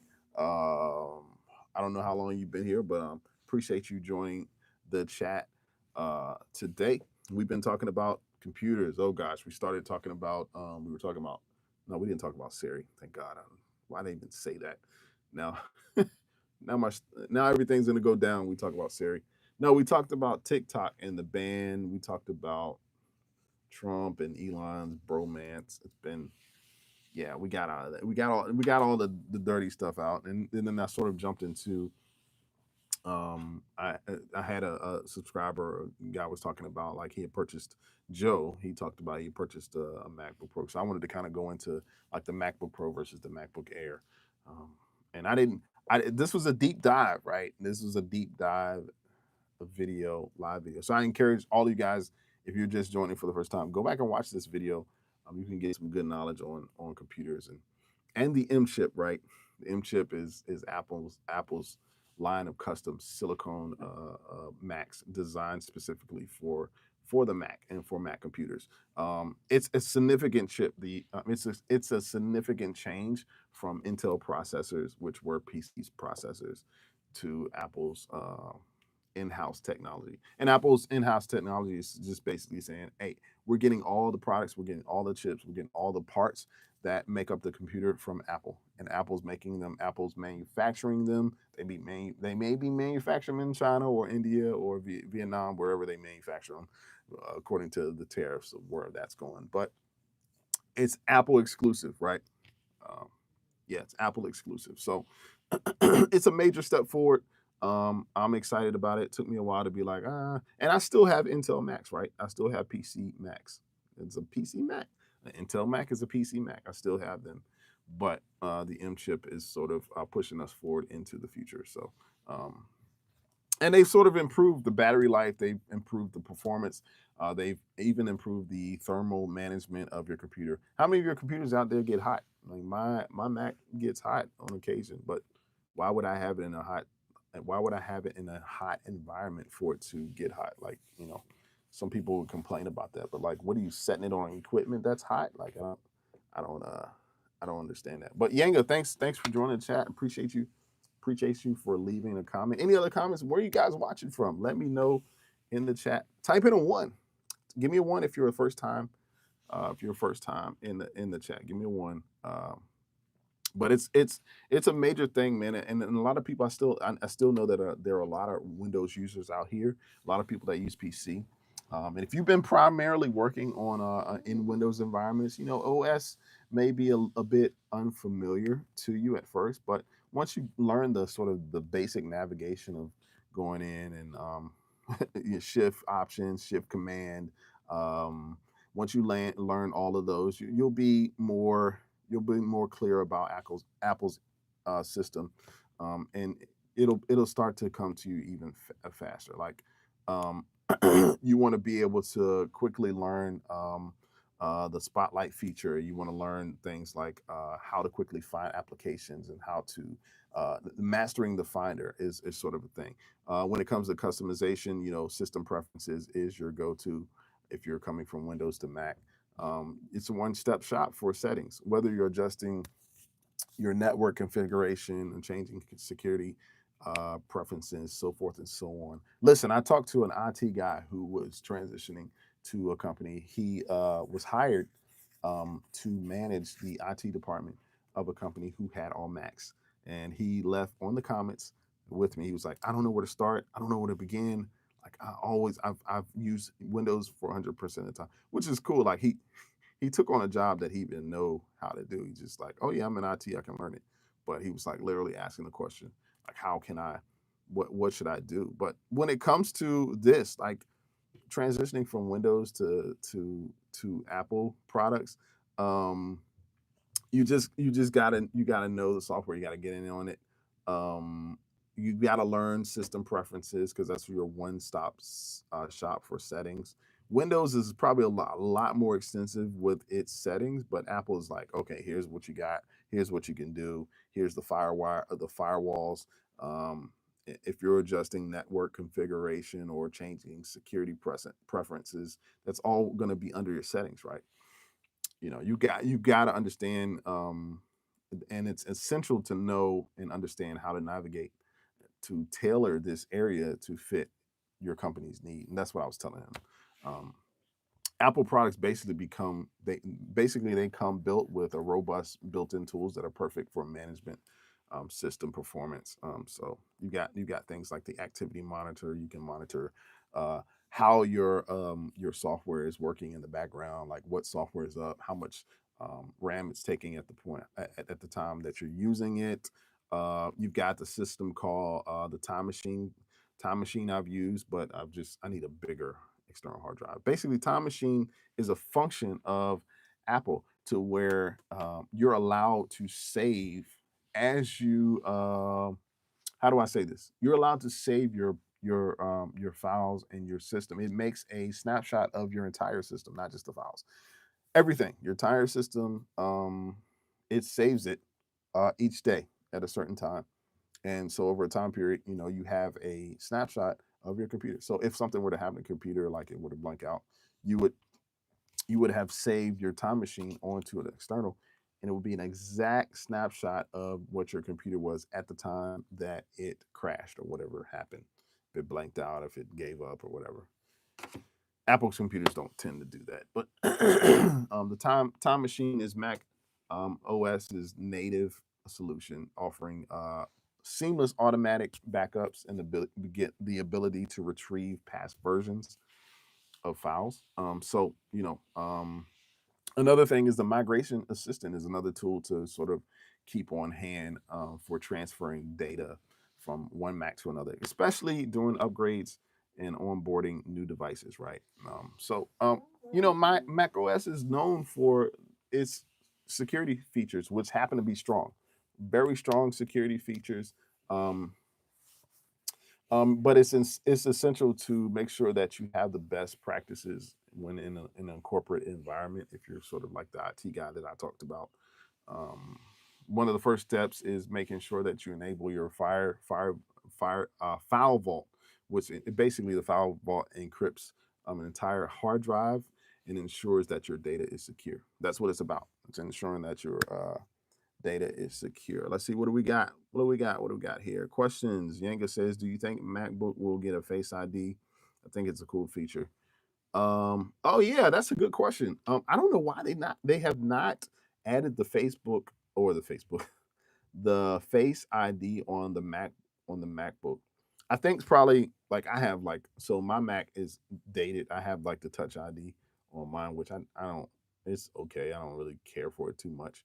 But the Face ID, I think it's just made for phones, right?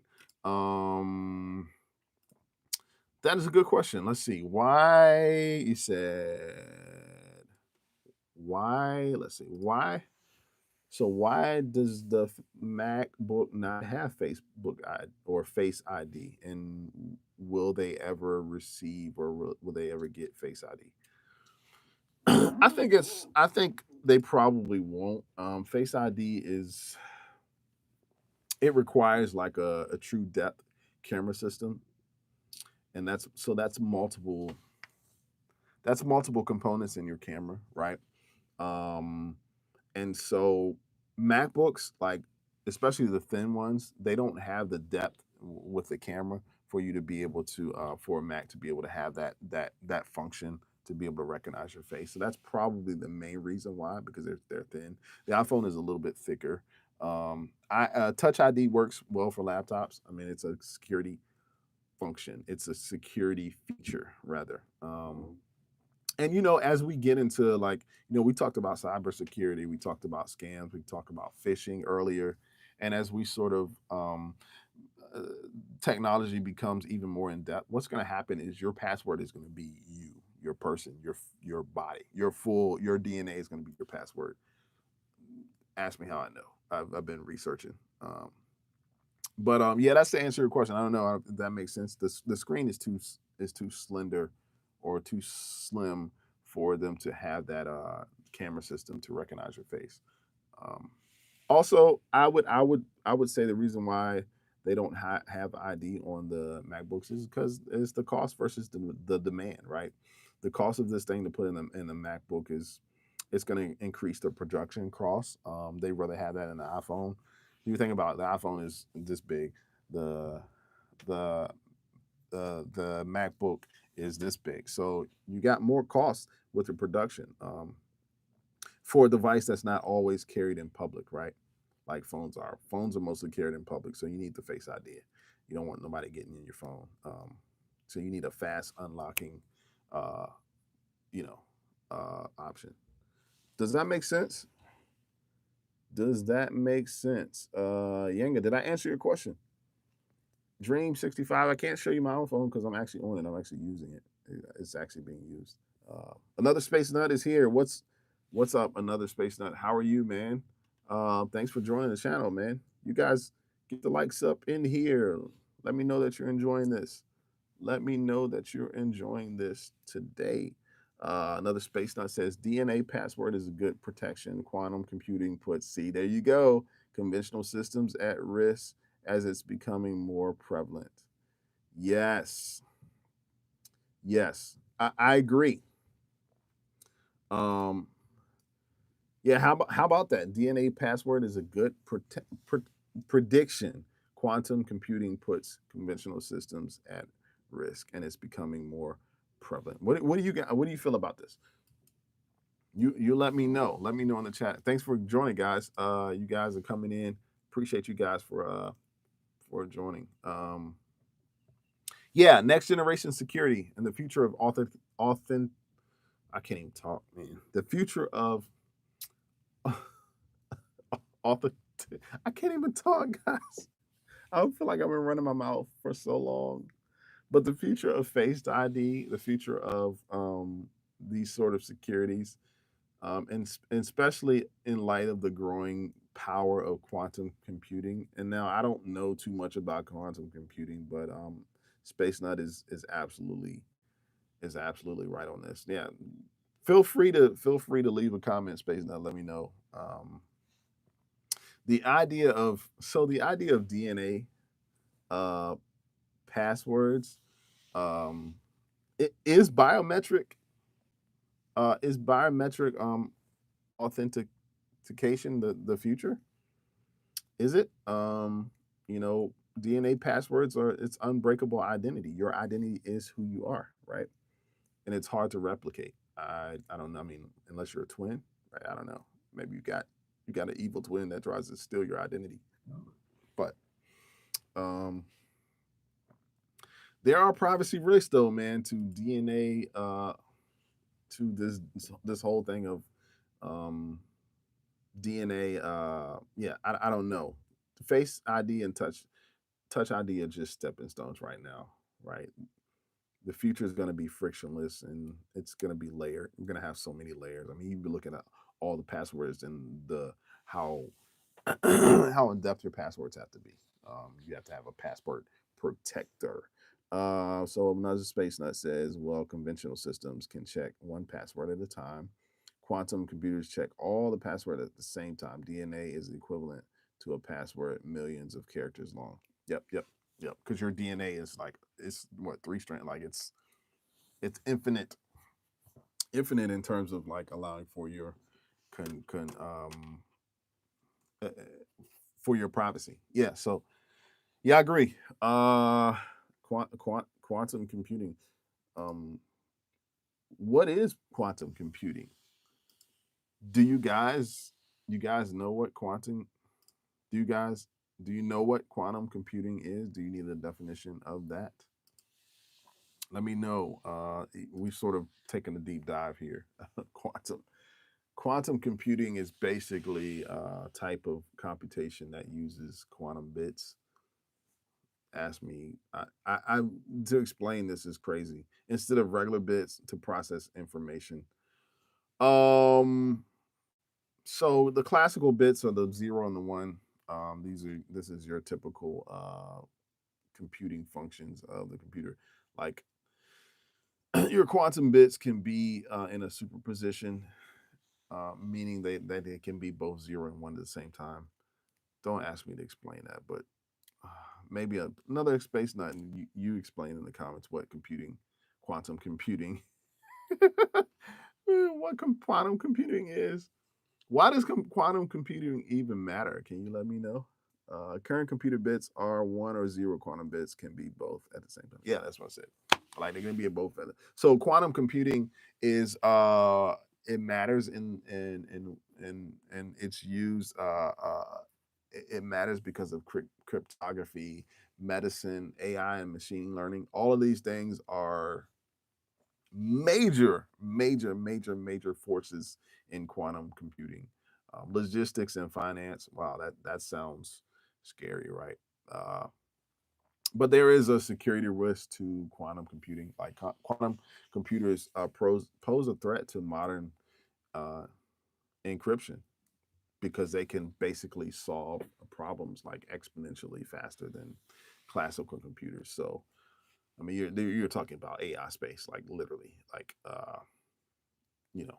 In short, quantum computing just basically it equals computing powered by quantum physics, giving us a leap in processing power that could change. It could change absolutely everything from cyber security to medicine, and we're hoping for the medicine thing to sort of go forth and give us some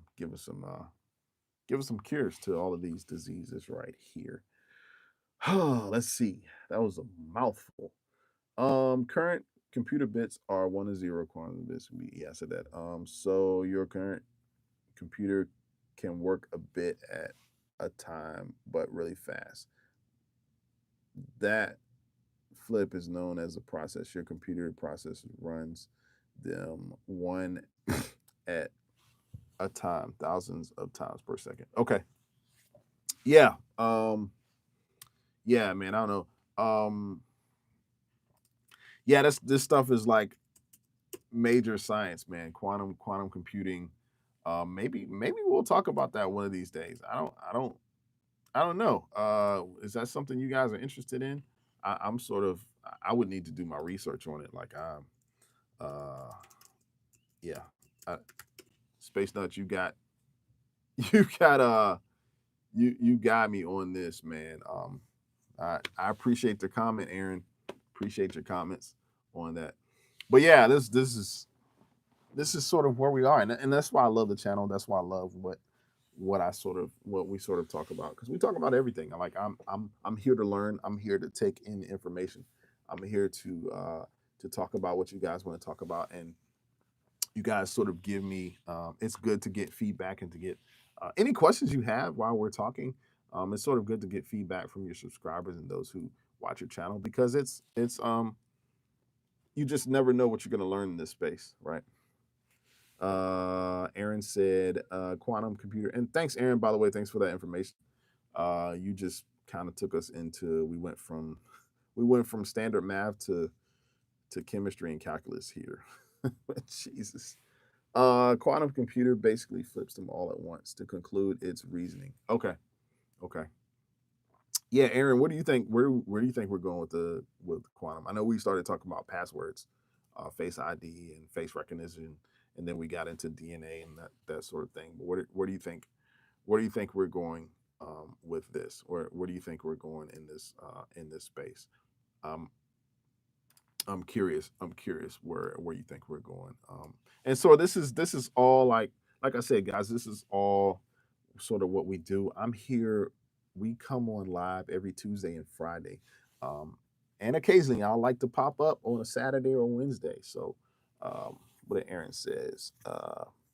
Aaron says there's a good website called 2050 Earth, which is not that far. They need to change that. 2050 Earth, world's best thinkers compiled a view of the future. Oh, okay. Okay, cool. Do you have the actual website, or you just Google that? Because I'm always about learning. I'm always about learning. But while we're talking about this, guys, yeah, make sure you subscribe to the channel if you like talking about things like this. uh I will zone in or zone out on subjects like this, about computers, about technology, about the AI space. The internet has afforded us so much. The internet is just one big space of copying, right? Copying a copy of a copy of a copy. But with each copy, you don't sort of lose a you don't you don't lose the quality of the copy like you would if you were to copy from a copy machine, like analog, like you copy a piece of paper, you keep copying, and then like the third generation is worse. No, with the internet, the copying gets better and better, better, and we're just copies of copies of copies, and we've just been copied over time, and here we are. Websites are copies of copies. Emails are copies of copies of copies, and it just keeps going on. So, Aaron said it's to 2050.earth. If I type it correctly, it blocks. Okay. Yeah, yeah, yeah, yeah. 2050.earth. Nice. I don't know why it does it online. You type in a website. I guess because they don't want you to leave the YouTube space. Go figure. These social media platforms are hilarious, hilarious. But yeah, that's what we sort of do, man. I'm sort of excited. I love the content creation space. I even love if you guys are sort of interested in the space and how to like jump into content creation. Like what do you do? Like I sort of help. I also help new content creators and businesses go from being overwhelmed to confident about um, becoming coming onto the space online and the platform, whatever the platform you use. Um, but it's about building your brand. You got to make sure that your brand is built and built the correct way, right? You gotta make sure as your content creator, and I don't want to go into this too depthly, but this is what I do. Um, Most people are afraid to come on this space and do what I'm doing, like to come up and be live, to express who you are, to sort of give people a snapshot and probably a window view of your brand.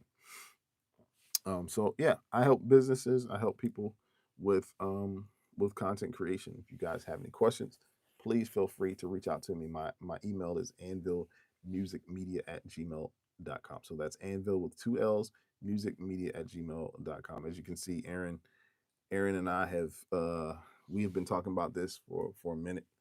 Aaron's got plenty of knowledge. Aaron says it looks like you said they originally created this website, the 2050 Earth, in 2015. Don't you think they need to change it to like 3050? Because 2050 is like literally, that's like 20 years away, and it's not far at all. YouTube had an issue in the past with, oh, okay, bot spamming links. Okay, so thank you for not doing that, because it probably would shut my live off. But yeah, man, you guys, let me know, man, if you guys are like interested in content creation and get online. Aaron, you got a wealth of knowledge. I love to see some of your stuff. I don't know if you have like a website, or if you obviously have a YouTube handle, but what do you specifically? What are your interests in terms of this space? Aaron says, well, expert think things like mental health will be so well understood, it will be a thing of the past. Okay. Yeah, I think it's going to be, yeah, I, I believe so. I believe so. I think so too. But yeah, what's on the 2050.com website? I'm going to have to check that out. I would suppose, it's probably, what is it, like a newsletter? Can you like sign it up? Um, um, can you sign up to that? Yeah, I don't know if you can sign up to that. Any questions you guys have? Any things, any thoughts, any things you guys like to sort of share, sort of talk about? I don't see anybody else. Let me know in the comments where you're watching from, what you're watching from on this. Oh, you browse on the site and it's predictions. Oh, okay, cool, cool. I love it. I love it. I love it. I love it. I love it. Anybody excited about the Apple event coming up? Anybody excited about that? We got the Apple event, the WWC event. They got a few things. They're actually introducing possibly a virtual read calligraphy pen. So it's coming to the iPad OS 26. They recently changed their operating system from 19 to 26. Let me address this. Oh, they changed it there. You see my keyboard in the back. There's my keyboard back there. So the iOS. Let's see. The iOS. Currently we have what, 19? Is it 19 or 18? I can't remember. But they're changing. They're doing a full facelift on the iOS software, and they're going to OS 26. And so, last year Apple they introduced the Apple Pencil Pro, um, and so this Pencil Pro is going to be paired with the iOS 26, and I know a lot of calligraphy enthusiasts are going to be excited about being able to use this pen, and so. Um, it has a bunch of different features like squeeze gestures, like you can squeeze the pen and it does certain things. A barrel roll detection, I don't even know what that is, but a haptic feedback. So obviously, how you use the pen is it's gonna be some type of interactive way that you can sort of draw. And I mean, it's kind of neat, kind of neat. Um, Aaron says, I don't have a collection of my work right now, but we just set a US side LOC up. So in the near future, I'll have a showcase for you. Okay, awesome. Well, like I said, Aaron, I mean, we've talked before. And let me know any questions you have on in terms of content creation, because I really encourage you to dive into that space. I mean, you can have a crowd just like I do, even though it may be a mini tribe, maybe 6 or 7 people at a time. But hey, that's that's what that's what it's about. So let me know if you have any questions you want to get in the space. Uh, yeah. So, but yeah, what are some other things that Apple has got going on in terms of the WWDC? The iPad 26 is going to completely revamp multitasking. They're trying to just turn multitasking on its head. Um, they're going to bring major overhaul. Apple, as in they, as in Apple, is going to bring major overhaul with a new preview app, a possible keyboard requirement. So Apple is completely revamping its multitasking features on the iPad before to be more Mac-like. I don't know how more you can be Mac-like than you already are, but um, multitasking features might even require users to be hooked up to a computer or a trackpad, meaning certain functionality basically is may not be available when using an iPad in tablet mode. So the iPad, you guys follow me, you know me, you know that I'm not big on the iPad at all. But sounds like they're going to force you guys to have to use either a trackpad or a keyboard. Yeah, we won't know the specifics until they release, but when we won't know the changes. But these are all rumors. It's coming next week. We'll be able to see. But Apple's bringing its preview app from the Mac OS to the iPad for the first time, giving the iPad and iPhone users an in-house solution for PDF management. Preview app is pretty important, right? You can use it on your you have it on your laptops and your desktops, but you don't have it on your iPads and iPhones. So basically, it sounds like the preview is gonna essentially pull together a lot more advanced file management, which will be good for those who need to manage their files. And this is coming with the iPad OS 26. Now, be careful. Like, if you have an older iPad, you might not be able to download or upgrade to OS 26.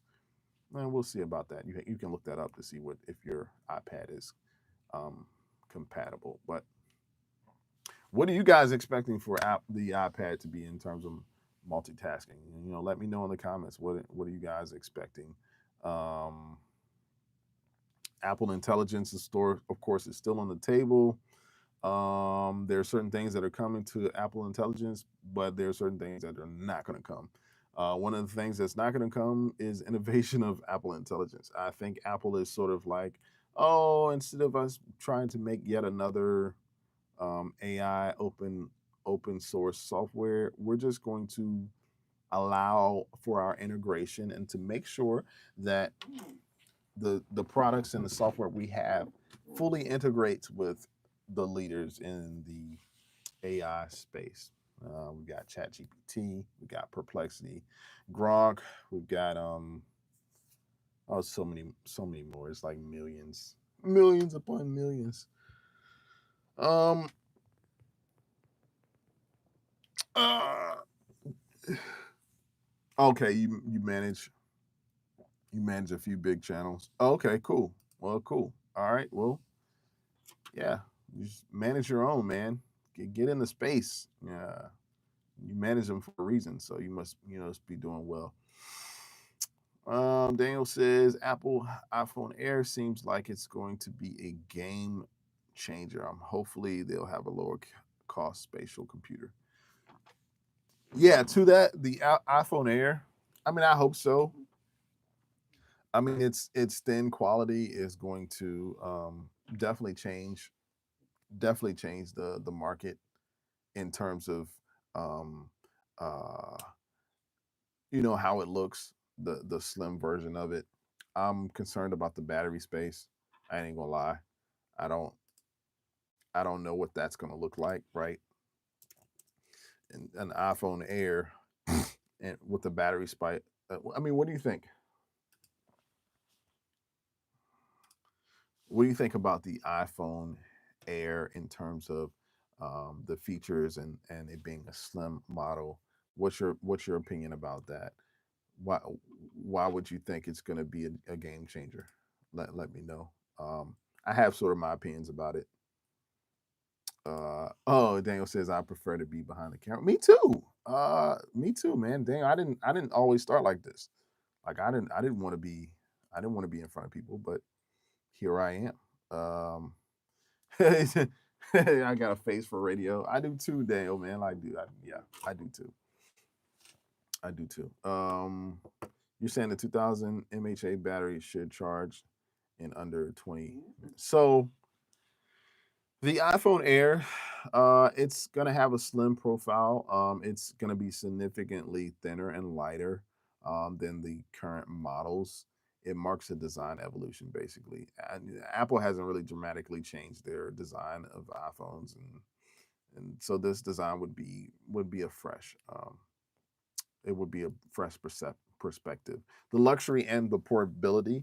A thinner phone is basically going to feel more premium, right? You got razor thin. Remember we had the razor phones, especially for it's going to feel premium for users who will prioritize aesthetics and portability. So users really like the iPhone evolution. It started out small and then they got bigger, then they got real big and it went back small, and it's just an evolution. It's not even an evolution. It's just a cycle of being from small to big.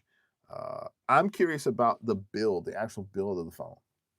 Right, Apple could, and they may use titanium. Uh, I don't know, or a stacked battery design to reduce the size and maintain the performance. One thing I do know for sure is Apple's going to get it right because iPhone is the number one generator of revenue in Apple's ecosystem. It's the number one. It's number one. Over 70 to 80% of the revenue that Apple obtains, basically, it's Apple's cash flow machine. The iPhone is.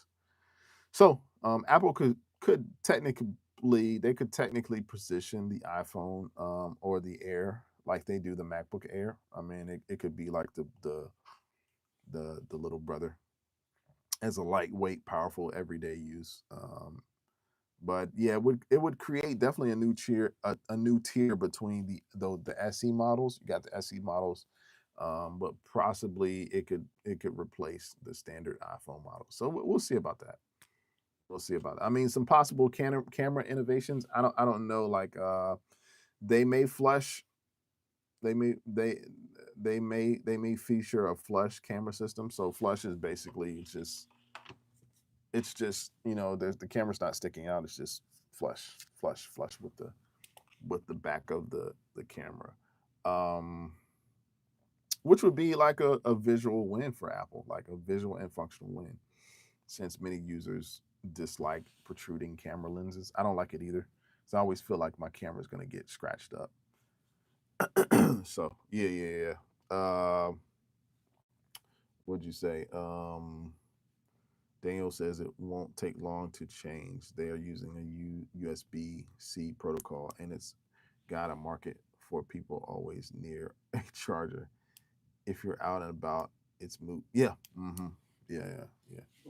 But I think it's going to be a game changer. Like the psychological appeal. Apple has a history of being able to reel you in with marketing, with all the marketing tactics. They also have a history of changing the conversion around tech by making it feel new and exciting. It's all about the feel, right? It's all about let me. It's not even about the cool. It's like, yeah, I'm cool because it feels great. It feels exciting. They get you emotional about it because they've been masters at that. There's a saying that goes, "You purchase what you want. You purchase off emotion. You purchase what you want, not necessarily what you need. You purchase this because you feel like it. Rather, this is true." A lot of the phones today are powerful, but they're bulky. Like they're big, they're weighted. So a slim, stylish look would add some sort of taste to the market, and it's going to stand out instantly, right? So yeah, that iPhone Air is going to be cool. If Apple markets the Air right with aesthetics, it's got to lead with aesthetics, I believe, because the phone's not going to have. I mean, you can talk about camera functions, camera functionality. You can talk about um, uh, how the camera performs, the quality of the picture all day. You can talk about apps and all this, but people are still interested today in how the iPhone looks, how is it aesthetically pleasing to not just your eyes, but when you pick it up, when you hold it, way it looks. That's why I can't stand. I don't like Apple needs to come out with the iPhone case because I don't like iPhone cases because they're not aesthetically pleasing. But you don't want your iPhone to break if you drop it, right? So you don't want it to shatter. But if Apple indeed, if they market this Airphone right, Airphone, if they market this iPhone Air right, it could rekindle a sense of the wow we felt with the first iPhone, with the iPhone 4, and uh, yeah, a lot of deep dives today, man. A lot of deep dives. Hopefully, an Apple Vision standard, not a Pro headset at a more competitive price. What do you mean? Because I could go there with you on the Apple Vision Pro because they need to. I think they're rumored to have some glasses coming out, but I, that Apple Vision Pro just would it just not, hasn't it wasn't a good look. Wasn't a good look for Apple in 2022, 2023, and I don't even know if they've abandoned. I feel like they have abandoned it, but they will never admit they abandoned the Apple Vision Pro. It's still for sale. You can still buy one. They're gonna charge you $10,000. But what do you mean? What are you saying? You're saying hopefully the Apple Vision standard, not Pro headset, at more competitive. Oh, you're saying hopefully they offer it at a competitive price. Um, Hopefully they get rid of it because like I'm not. I'm just saying like that Vision Pro is just ridiculous. I mean it's absolutely ridiculous, man. I don't really like it. When it came out, it was too bulky. The battery was attached to is attached to your goggles, so you gotta wear it like you. It's weird. It's just weird, man. I don't know. The Vision Pro, as someone in the VR space, is overpriced for what you get. Yes. Microsoft HoloLens is cheaper, older, and better. Wow. And I've never heard of Microsoft HoloLens. Uh, This is the play on hologram. HoloLens, is that right? I was saying HoloLens. It's HoloLens, clearly. It's cheaper, older, and better. Apple needs to come down to the 1K point to really enter the end user market. Yeah, you make a good point, Daniel, because that's where Apple messed up. That's where they messed up with the Vision Pro. They thought they could put something on the market, a product on the market that they would be able to sell and sort of get um they would be able to sell this product and get the same amount of money for it that they would a computer. And it's just not the technology is just not there. I feel like we're going backwards in time to have goggles on to where I cannot see and I look like a weirdo in the airport, got goggles on and somebody is sitting beside me and people are eyeing my bags out and somebody is stealing my stuff because I got my goggles on, right? Like like the technology is just not quite there. And then you're going to charge the price. I think you make a very valid point. The price of this thing is they tried to really hit us over the head with it, and some people bit. They bit. I guess because they had the money to. Like, and that just shows like the people that are willing to stick their heads out there and purchase these products to sort of be the guinea pig, and it's just not worth it. It's just not worth it. HoloLens is an industrial augmented reality headset. Yeah. Okay, so it's augmented reality. So it's not virtual reality, it's just augmented because there is a difference. I know augmented reality is the space of You can still see around you, but it illuminates or it digitizes the space that's in front of you. That's in front of your eyes, in front of your what you can see. Daniel says, did you see the X-Real Air? No, tell me about that.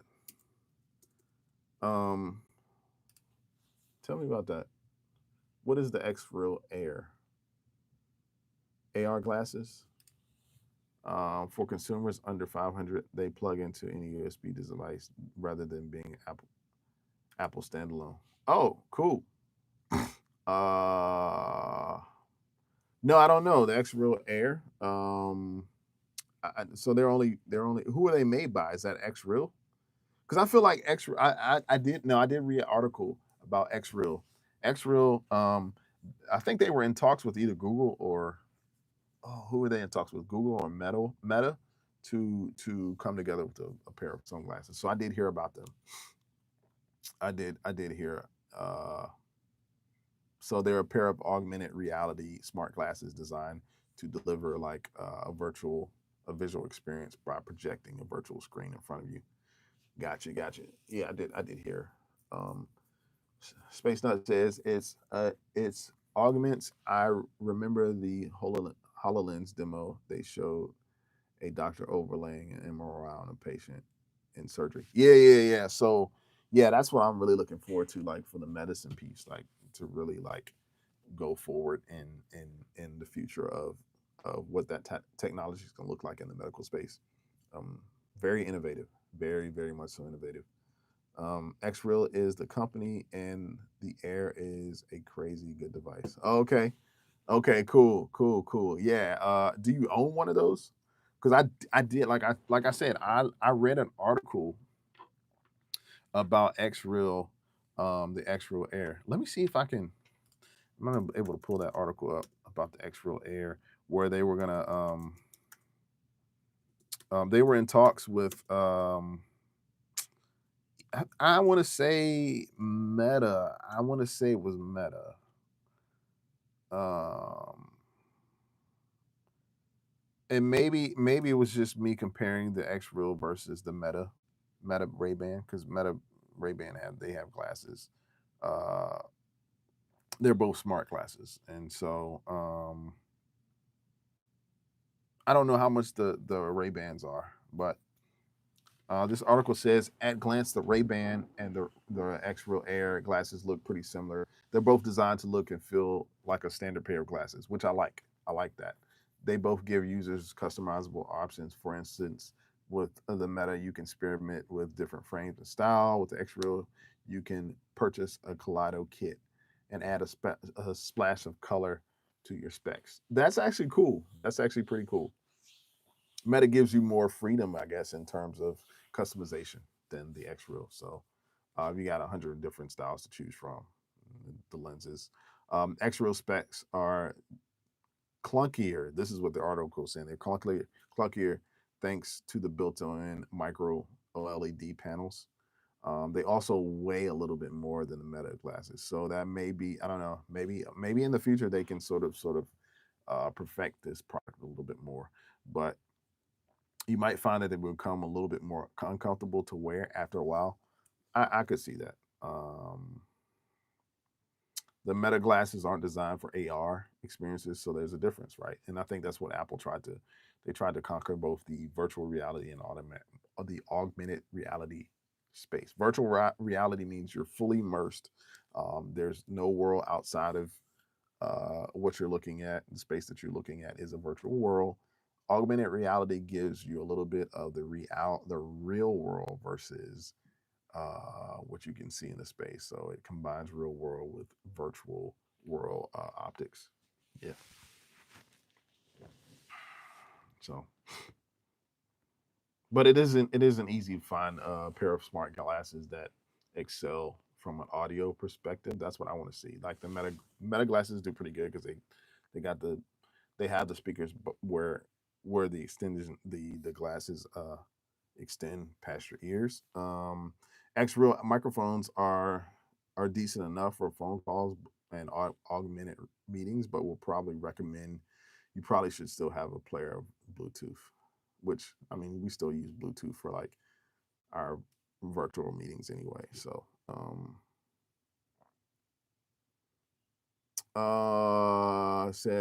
Daniel says I own a set. I use them to multi-screen the studio. Oh, that's so cool. That's really cool, man. Ray Bans are horrid. Go for the Air at the price, not Ray Bans. Okay. Yeah, I was just reading the article. I mean, I don't know if I'm gonna dive into that sort of virtual space just yet. I need another couple years to see who really comes out and really hits the market with a bang. Meta has proprietary Meta software that's heavily woke. Okay. Air is just a screen you plug into existing devices rather than stand alone. Okay. I got you. I mean, I like that. You just plug it into existing devices, and you can sort of. I'm sort of cool because if I'm in a space, I feel like I don't want to be overstimulated in the space that I'm in, especially if I'm out in public.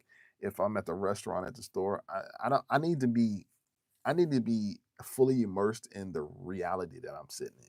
I don't need to have a whole lot of distractions. I absolutely need to know what's going on around me. But if I'm in my studio like this, yeah, hook me up. Sign me up, Jack. You know, sign me up. um, you can get a standalone Bream device for Air. I don't even know what Bream is, man. You have to tell me what that means. But that's just real nice Android phone. Okay, the standalone. Okay, I guess the standalone is like an interface instead of having the phone or having the computer to hook it up to. Correct me if I'm wrong. Um, let me know, Daniel. What is a standalone Bream device for the X Real Air? Daniel says, "Oh, I agree. This is why I didn't get the the Beam and just use the Air for extra screens." Yeah, yeah. Um, okay, so it says here is the Beam is a standalone companion device that's designed to enhance the functionality of the X-Real Air glasses. It serves as a media hub, okay, obviously, and a spatial computing processor. Okay, yeah. So the benefits of that using the Beam is it enhances your AR experience, I assume. Uh, and then it's also increased compatibility, enables your glasses to work with a broader range of devices, including those who aren't necessarily supported by the AR glasses. Okay, got you.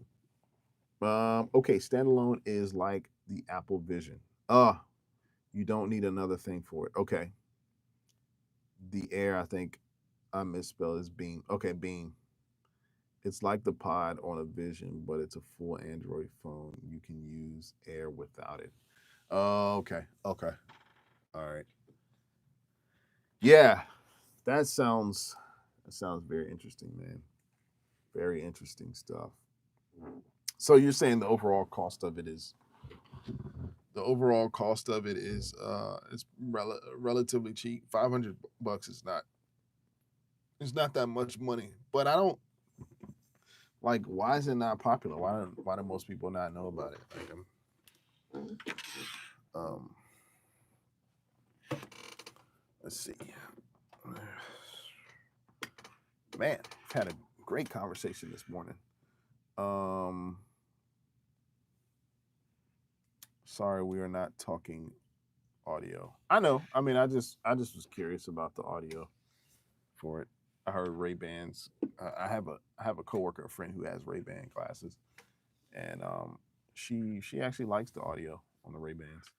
She's actually very fond of the audio. You say, let's see, the X Real AR glasses. It's a good device if you like the industry and have a need otherwise. It's like a vision. Most people can't see the point in owning one. Yeah, yeah. But I really can't. I really can't see the point in owning a vision. I don't. That thing was so bad. It was so bad. I mean, you're talking about an iPhone like this. Shoot, I got the wrong one. Talking about an iPhone this size, and then you get some goggles that are like, just super huge and like heavy and weighted. Yeah, I don't see the point in that. But yeah, some good stuff, Daniel. Man, I appreciate the info. Hey guys, if you've enjoyed this live, I'd like for you to subscribe to this channel. This is what we talk about, man. We really dive in, and today has probably been one of the most in-depth videos, lives that I've been a part of, that I've been able to sort of lead and orchestrate. If you're watching this on the replay, I appreciate you for watching. I don't know if you can see the comments or not, but we've had comments all throughout the video.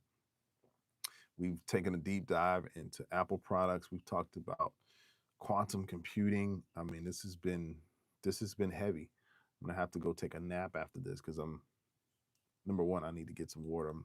My mouth is like dry. I've been talking for 2.5 hours. Not complaining, but because this is what I love to do. Like this is a space that I love to be in.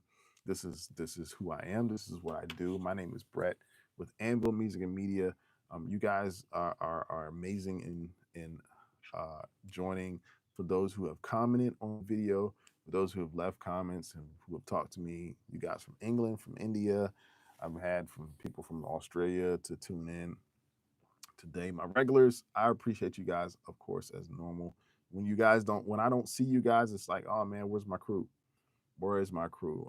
But this is Brett with Anvil, delivering you tech news in the tech world. The rest is details, right? Literally, rest is details.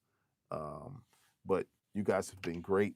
You guys have been great, Daniel. Thank you again for your response. Like I gotta get you on, man. We gotta do like a. I would love to do something like to talk about this space because I like to talk to my subscribers, and get them on. So great job there, sort of giving me that information. It's been a great time. This is going to be a great weekend. Yes, I do got your email. We just got to figure it out of what we can do. But this is going to be a great weekend. Next week, man. Next week we're gonna dive straight in, man. I've got so many things I want to share with you all. I'm got I've got this new Daniel. Did you see I purchased a Logitech? What do you think about the Logitech, by the way? I purchased the Logitech, the MX Brio. I got it. I'm gonna hook it up. I'm probably gonna go with my Ecamm Live. I'm just gonna probably end up just doing Ecamm Live. This was at the recommendation of one of my friends in the music space. He sort of recommended Ecamm Live as to be the interface to uh, to sort of run live shows. Another space says, or Daniel says it's a good entry range. Oh, are you saying the Ecamm Live or are you saying the MX Brio? Because I kind of looked at it and I was like, man, I'm gonna get this. Or it was a gift. Let me be honest. This was a gift. I didn't buy this myself. This was a gift. This is the Logitech MX Brio. I think it's the second generation of the Logitech. They had the Logitech 4K, and then this is the Brio. So I went ahead and got it as a gift. I'd still choose OBS myself. It's the best software for pushing out live. Oh, really? So you're gonna say that now, man? So let me ask you this question. So with the OBS software, do you have issues with Are you talking about I know there's a free version, but do you have with the OBS software? Is there an issue with setting up your scenes and having to save your scenes and having problems with saving your scenes? Do you have an issue with that? Like each time you're like having to troubleshoot every time when you get on live? Um, Let me know before. Yeah, let me know what you feel about that. I mean, I don't want to. I don't want to necessarily pay for Ecamm Live, but like this is where I'm going. This is the space I'm doing. I want to be more interactive with the sort of technology that I'm using. OBS is open broadcasting software. I never had an issue with it. It's set and go. Okay, so it's set and go. If you want to, but what I'm saying is, if you want to sort of personalize your live settings, are you sort of okay? Can you save a template and get back to it each time? Is what I'm saying. Uh, Oh, appreciate it, Daniel. Thanks, man. Be happy to help me set it up. Yeah, yeah. Yeah. That'd be awesome. That'd be awesome. Nina, welcome to the chat. Nina, thanks so much. Welcome to the chat. You are here with us. How are you doing, Nina, today? How are you doing? Oh, you have about 15 shows loaded in OBS. Do you have the free version? Are you using the free version, or do you recommend to get the paid version? I'm assuming they have a paid version of OBS software. I'm assuming they do.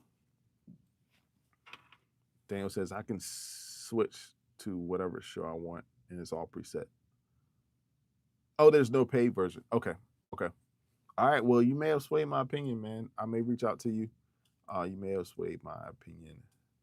Nina, what's up? What do you got going on? You're clearly on YouTube. You missed the whole session. We were talking.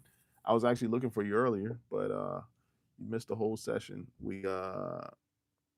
Talked we talked about a lot of stuff. I've been on here for a minute. So Daniel, you said it's no paid version. Okay. All right. Yeah, if you want to send me like some tips on that, like quick tips, just when I'm using it and I'm opening it. I've got, of course, I'm gonna be probably live streaming from this computer back here, and because that's where all most of my software is. I'll be live streaming from there. Hook up my camera. I'm probably gonna end up getting a switcher as well, a ATEM switcher to allow me for to have multiple views. So that's the space where I am. I just sort of like I've been doing this for like 2 or 3 months. Like I've come on live for 2 to 3 months. So you guys are literally the first in the gate to sort of experience Anvil live in this setting. So you'll email me. We can do a call, and you can show me. Okay, sweet, man. I really appreciate that. That's awesome. That's awesome. You said I like ATEM, and we'll give you a free studio license too. Oh, okay, cool. What does the studio license do? I don't even like. What is the studio license? What is the difference with that? I figure like the ATEM is a switcher. Like you just plug it in and you're able to switch your cameras. I don't know. I'm looking at the Mini Pro. Looking at purchasing that. Um, DaVinci Resolve Studio. Now I still don't really DaVinci Resolve. Can you use that with Apple? And do I necessarily need that? Like what? Why would I be using a studio license for? Why would I be using the studio for? Does that have to do with the camera? I'm not sure, but that's sort of cool. Yeah, I'm excited to sort of get into that space and to see what that sort of looks like. DaVinci Resolve, I've definitely heard of it, but I don't know not why necessarily I would need it. But maybe you can tell me. Let me know. Let me know. It's an editor. They do have a free version. The studio license unlocks the same software. Oh, I mean, I got the editing version. Like I can just edit on. I've got Final Cut Pro. I've got Adobe Premiere, and I've got iMovie. So I'm good there. I don't necessarily need another editor. Um, that's you Windows guys. You guys use DaVinci. That's the Windows. I know you could probably use it for Mac, but yeah. Anyway, my name is Brett with Anvil. You guys have been great. You guys have been awesome. Thank you guys for joining today. Joining this, we can call it the Off the Dock podcast. It is a podcast because we sort of dove deep. We went off the edge, man. We talked about everything today, and I want you guys to hang out with me Tuesdays and Fridays. I'm here live, same time. Make sure you tune in. Saturdays, occasionally I like to pop up. Wednesdays, I like to pop up as well. This is sort of a good space. Let's see. You said so. See how you're paying. Yeah, I'm paying monthly for. Unfortunately, don't remind me of that.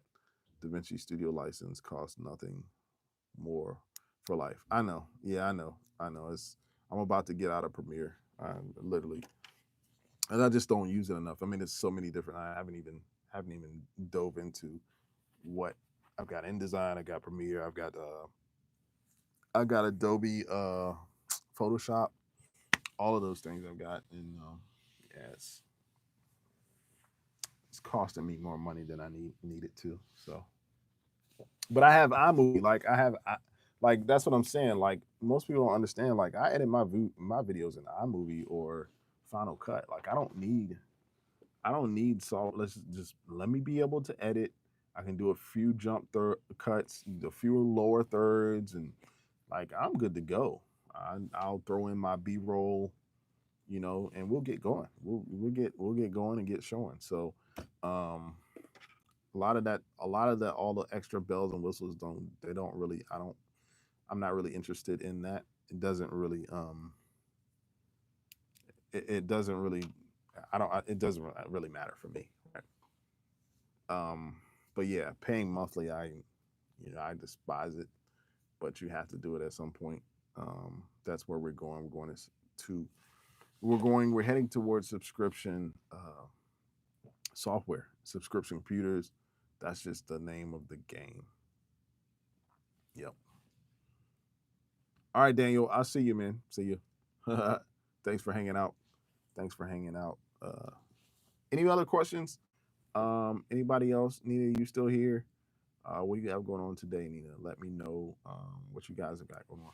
Let me know if you guys are a first timer. Leave a one in the chat. Come say hello. Say hi to me. Uh, say hello in the chat. My name is Brett with Anvil Music and Media. I'm gonna get this tagline right. Let me see if I get it. I give you the latest and greatest in tech news and developments. The rest is just details. Boom. There we go. There we go. The rest is just details. It's all in the details, right? It's all in the details. Anybody else have any questions? Any questions about phone, any services, questions about computers, any tech questions you have? Let me know. Let me know in the comments. That's what we're here for. That's what we're here for. Any other questions you guys have? You guys have been hanging out with me. Who's going to be back with me here Tuesday? Let me know if you're going to be back here with me on Tuesday, because that's what we will be back to sort of give you the latest and greatest. Who knows what we'll talk about? We sort of deep dive, and I'm here. I'm in the studio. Like I said, I'm setting up. In the future, I'm going to be setting up for more interactive live sessions, so you'll be able to see my screen, and we'll be able to interact more, and you can see what I do in terms of production. I've got some things to do this weekend. I'm going to sort of lay low. I'm not going to do too much. Got today and Sunday, and we're going to get back into the week on Monday. It's getting nice outside. The summer's here. The weather is good. I'm sort of glad to be out of the house for a minute. So that's what we're gonna probably end up doing today. Even it's supposed to rain. I think it's supposed to rain here, but I don't know. Ice says hi. Hi, Ice. How's it going? Iced. Where'd you get that? Where'd you get that? Where's your handle come from, Ice? Let me know. Where you guys watching from? Let me know in the chat where you watching a live from. Give me your location. Well, not like the actual location, but let me know where you're watching from in the world. We got a few up here. Ice, how are you? Thanks for leaving a comment. Let me know in the chat where you guys are watching from. New Jersey. Thanks for watching, New Jersey. You probably got here later. I mean, we've been up here for a while. My name is Brett with Anvil. I have a tech channel. This is my channel. Just one channel. Well, I do have two channels, but I don't know why I did that. I thought I was going to be able to deliver two channels, but I just doubled back. I was like, nah, I'm just going to use this one channel. So yeah, welcome to the channel. We talked about so much. I'd encourage you to watch the replay or go watch one of my videos on my channel. I've done anything from reviews to I've had brand deals where I've had to sort of give reviews and all things. So yeah, feel free to check out my channel for the videos. I'm sure there's something up there for you. And let me know if you watch a video. Leave it in the comment that you watched the video and that you were a part of the live crew today. Just let me know in the comments That's what we do. We interact. This is a space for us to sort of get together and to talk. So yeah, that's cool, man. Ice, it's definitely nice to meet you. Thank you for leaving the comments. Any other comments we got out here? Ice says you just finished setting up your Nest thermostat. How do you like it? How do you like it? How do you like the Nest thermostat? Tell me about it. That Nest thermostat it's a smart thermostat, right? You can pretty much control it from everywhere. Nest is from Google, right? You said it's nice. Yeah. It's like app and remote controlled, voice activated, voice controlled. You can monitor your HVAC. Give me the number one reason. Let me know what made you transition to the Nest. Like, let me know. I'm always curious because I mean I don't have it. I don't have a Nest. And I know it can control more than just your HVAC system. But let me know what was the number one reason why you end up getting the HVAC monitoring system, because that's what it is. It's Google system. It's a system that it's a system that watches you. Oh, you said my old one was so ugly. Your old system? What old system did you have? So you had a monitoring system before Nest? How easy was it to set up your system? I'm curious. How easy was it? Um, I know Nest supports Windows, Linux, and actually Mac OS. So you control it from your iPhone, I guess. Uh, how easy was it to set up? I'm curious.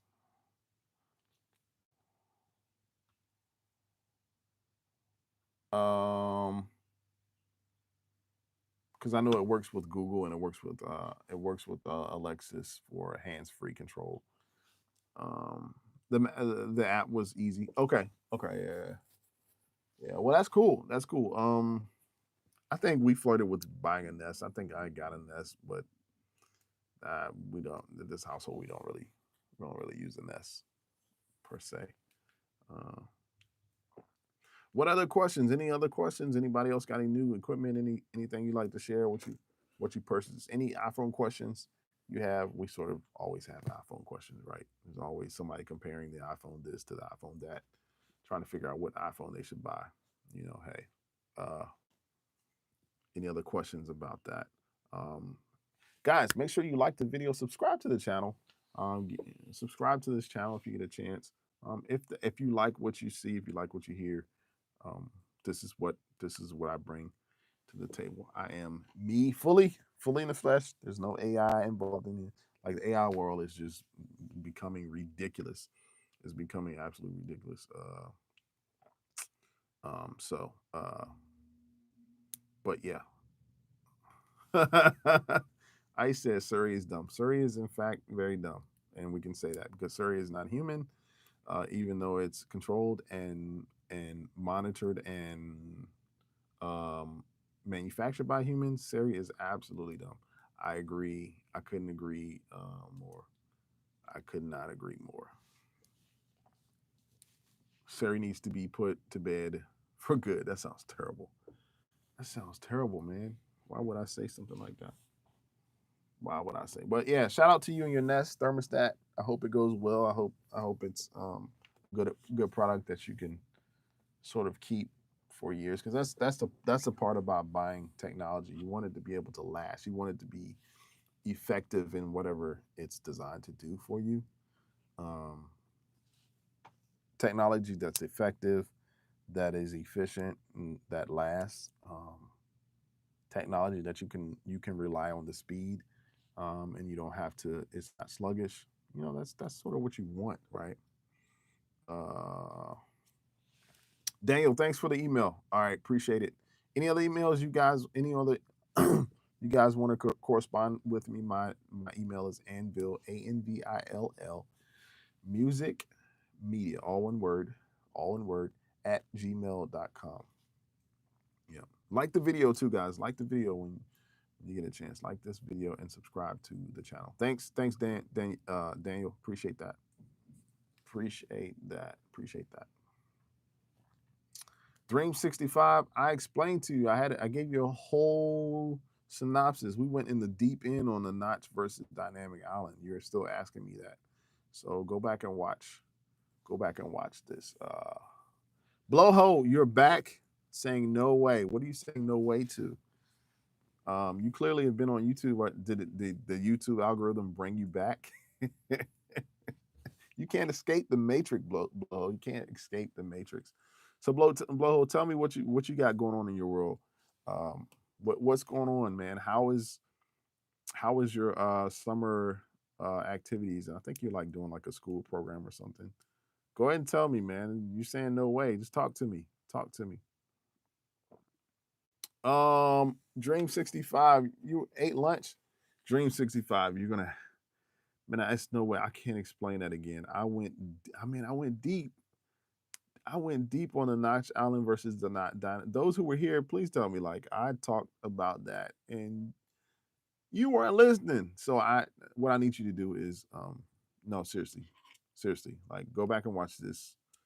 Go back and watch this video over, and I'll explain in depth about I explained it. I probably took like 5-10 minutes to explain it. But yeah, you got to eat lunch. I get it. Going to Oxford on the 27th of July, Blowhole. Much love to you on that. I know that's going to be a fun experience for you. How is your website building? I think you like doing a website, or you're doing some type of computer software development or something. Let me. How is that going, Blowhole? Like, I know you were talking about Oxford on the 27th of July. That's going to be fun. Don't get in too much trouble. Why'd you say no way, by the way? Because you just keep popping in and then pop out, and you come back in, and then you go back out and you pop in. You said crazy that I remember. Yeah, I remember. Yeah, of course I remember. We had a full conversation. Like I wouldn't forget you, man. Then you forgot me. Maybe did you forget me? But I wouldn't forget you. Like we had an entire conversation about this. So yeah, man, I'm interested. Like, yeah, this is like we're real people, right? So just because I'm behind the screen and talking on live on YouTube doesn't make me like any better or any lower. Like I'm interested in my followers and those who subscribe. So you're one of those people. So yeah, like yeah, I remember. Of course I remember.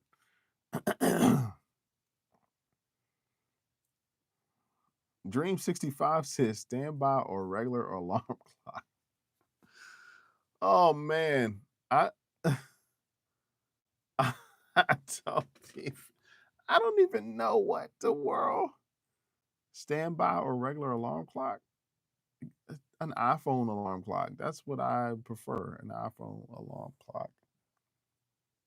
Ice says, "Do you remember me?" Ice, I remember the handle. Tell me your name again because I'm falling short. It's probably been a while since I have seen you online. Blowhole says it's going smooth, but it's okay. Um, what is dream? You have to ask him what dreams 365 is on. Listen. You guys don't want me to make Blowhole a what do they call him? Oh, what did they call him on this live? You don't want me to make Blowhole a administrator one of the administrators on because he's gonna he gonna call you out and ask you what are you talking about? Nah, man, leave Dream 365 alone. He's fine. It does sound a little. It does sound like a bot's up here, but I think he's like, yeah.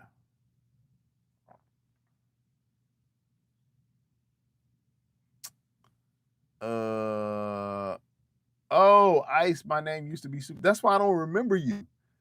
I don't. That's why That's why I don't remember you.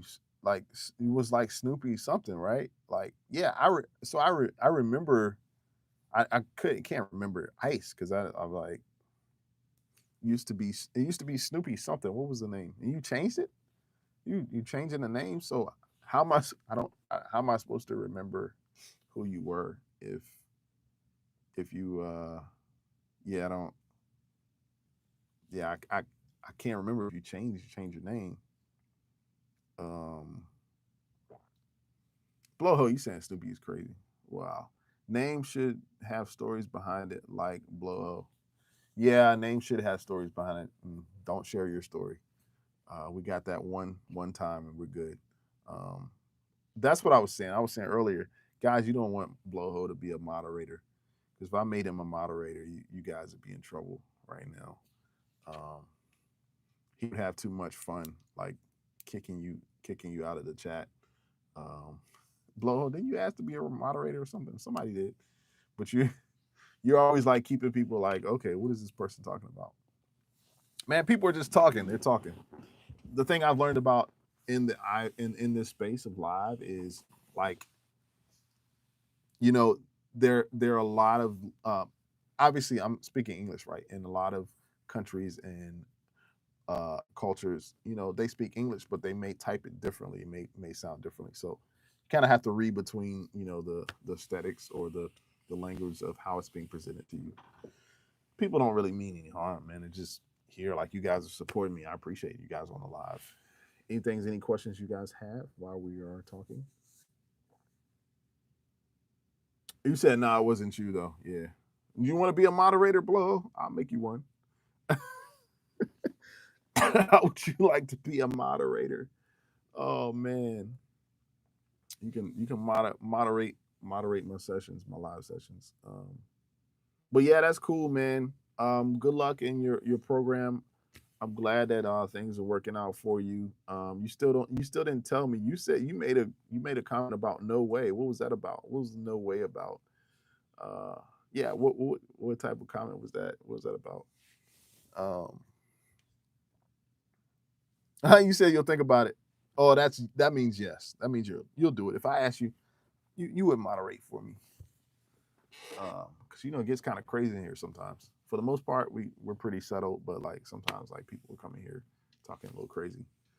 But yeah, you think about it, and then we'll set you up to be a moderator next week.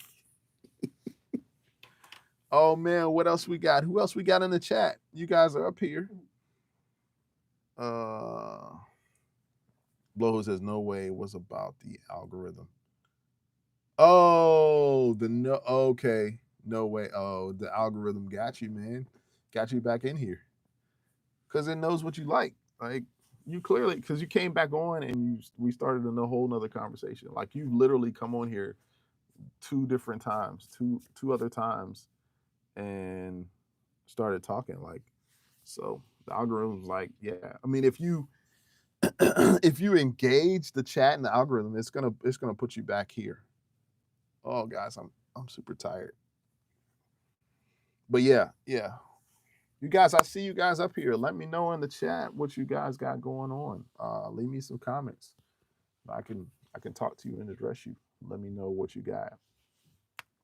That algorithm is serious, man. You gotta watch it.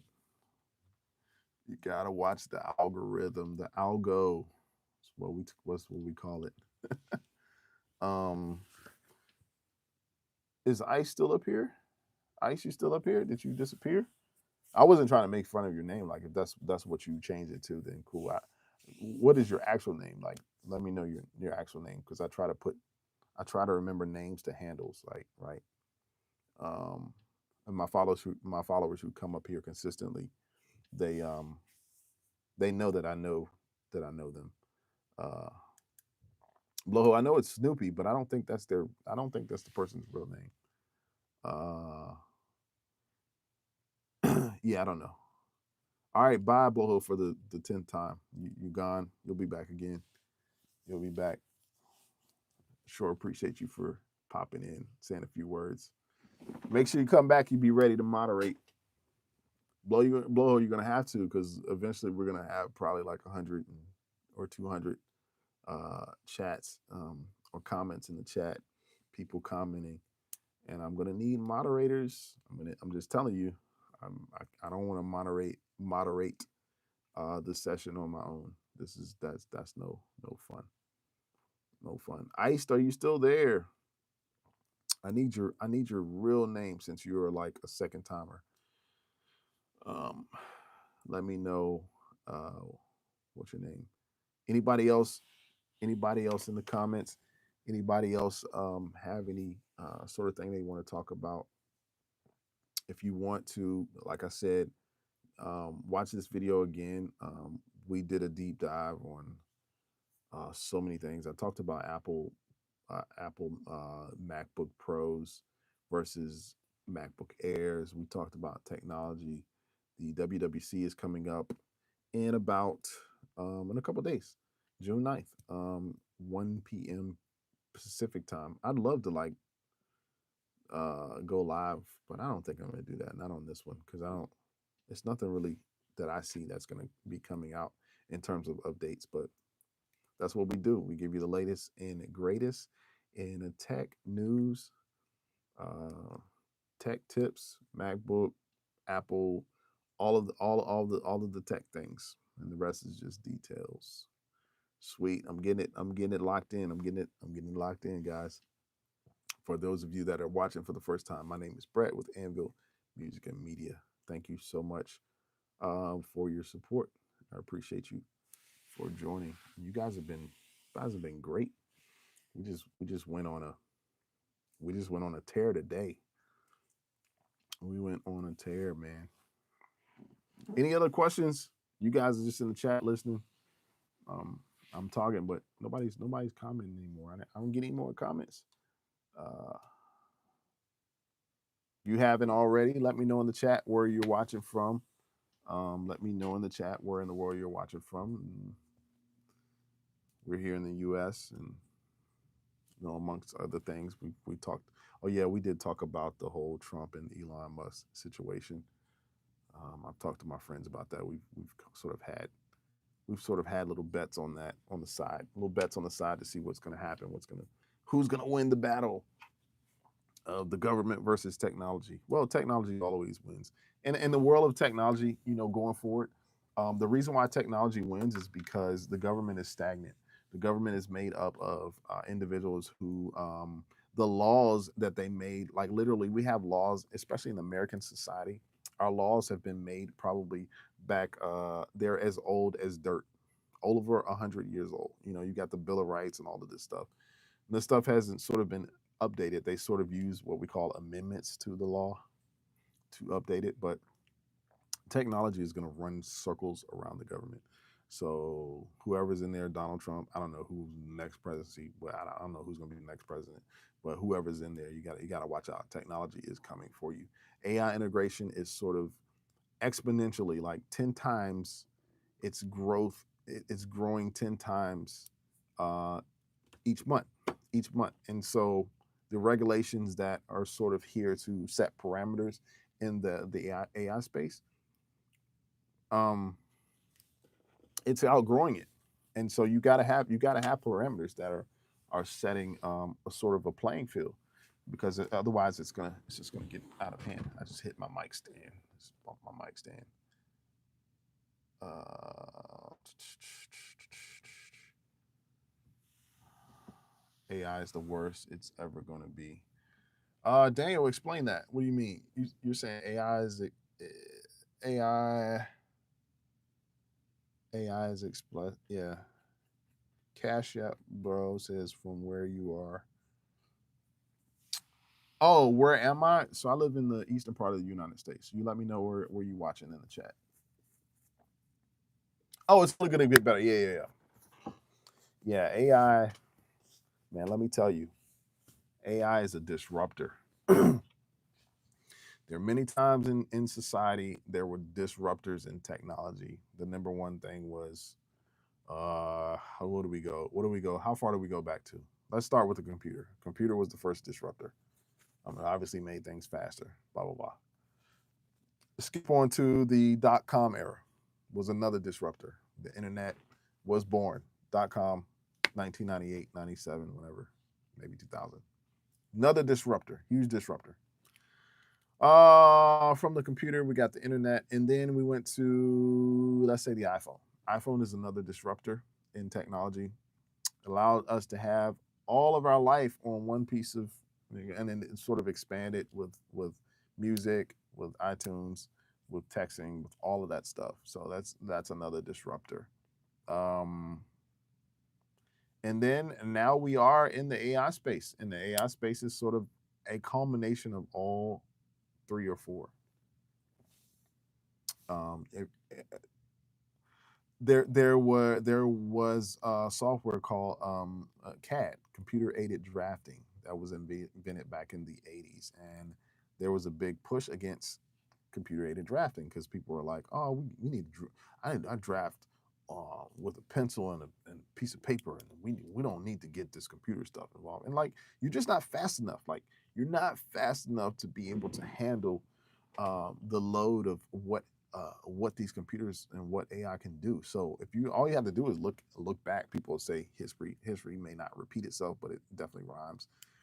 In terms of technology, yes, the space of drafting actual drawings, like you know how long it takes to draw, and now we have computer aided drafting, which is probably 25, 30 years old. No, it's longer older than that. It's probably as old as I am. Let's say 40 years old. Um, you just have the capabilities to run circles around somebody who would have to do it by hand. The same exact thing exists with AI technology. And to this day, it's like the same type of people are always bucking against the system. And why would you do that? There's a story. There's a story in the 1800s about an investor who bought 10,000 horses the day after the car was invented. The day after the car was invented, he went and bought 10,000 horses. This guy was an idiot. He was an idiot. Why would you like talking about not knowing the times of technology? You got a whole car here, which granted, like it had its, at the time the car was not what it is today, right? But it had a promise in what it was going to deliver in terms of transportation. But then you had people who were like still buying horses, and an investor who invested 10,000 horses, and yeah, I can't tell you the last time I seen a horse. So just let that be a word to the wise, those in the future of technology and AI and open source. Get in the business, get in the game, learn it, let it show you, and let it become a part of your daily intake. You don't have to necessarily use it for everything. I mean, we're still using our brains, right? I mean, I absolutely still tell you, but I'm not. If I'm trying to color, if I'm trying to color in, I'm trying to color a drawing, right? And I'm given 10 Crayola crowns versus 64 Crayola crowns. Who do you think's drawing is going to be better drawing? The drawing with the 10 Crayola crowns, because that's what we got in elementary school. It wasn't even 10; it was 8. You had like red, white, blue, orange, yellow. There was no magenta, no royal blue, no light blue, no navy blue, no army green. You know what I'm saying? No fuchsia. All of these different colors. But the more colors you have, the more you're able to sort of you got more colors to color your drawing. Well, what AI has done is it's taken those colors, and it's not only done that, but it's giving you a bigger space to color. It's giving you like a whole room, and now your colors are 3D, right? Now your drawings are 3D. So you're taking it like, and some people are still trying to color with 8 Crayola crowns. Don't do it. Don't do it. Don't do it. Cash App Bro Delhi says I'm from. So yeah, I'm from the eastern part of the United States. That's where I live. That's where I live. Daniel says I remember laughing at Will Smith's spaghetti AI video in 2021. Now it's almost better than me and making videos. Yeah, yeah, and I wasn't like even in 2021, like I wasn't even hip to AI and what it could do. Like I just literally came into space probably the last year and a half. Probably when it hit the market as a real factual thing. Um, but AI is getting really good. Is getting really good at replicating us and becoming us.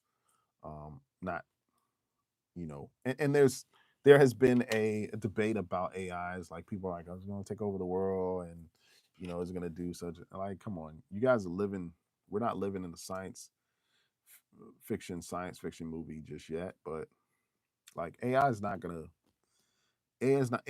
has no reason to take over the world. It has no motive.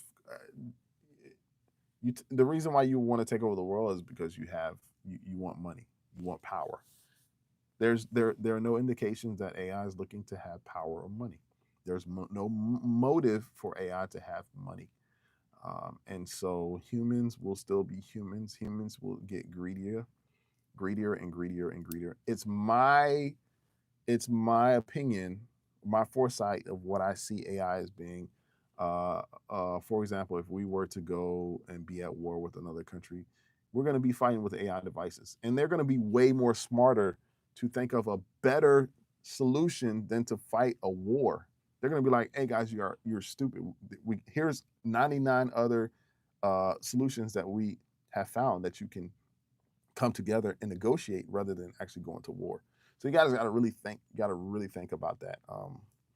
Going to war, taking over countries, doing all of these. This is sort of human nature at its not at its. This is human nature at its not at its best, right? Humans are not really at their best when they're trying to take over countries and kill people, women and children, all that stuff. Like, AI is going to be so infinitely smart. It's going to be like, guys, don't go to war. This is stupid. Instead, do this. And and by the way,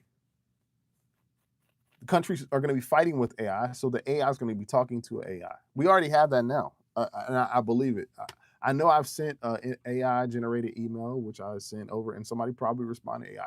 So we already got communications between AI and AI. Like, guys, this stuff it's not going anywhere, and I hope you guys are hip to what's happening in the world. That's just my 2 cents. I don't know. You can take it or leave it.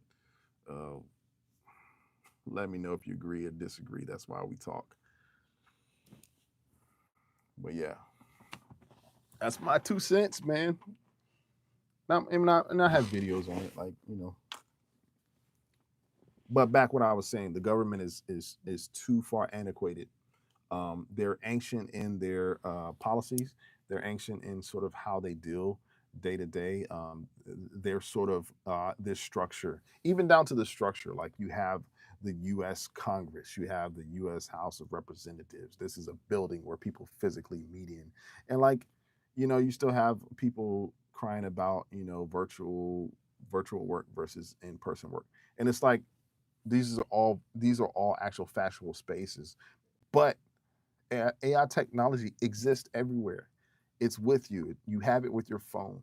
It meets you in virtual worlds, in the computer world, in the internet. Like, it's everywhere you are, and it's everywhere you want to be. Like,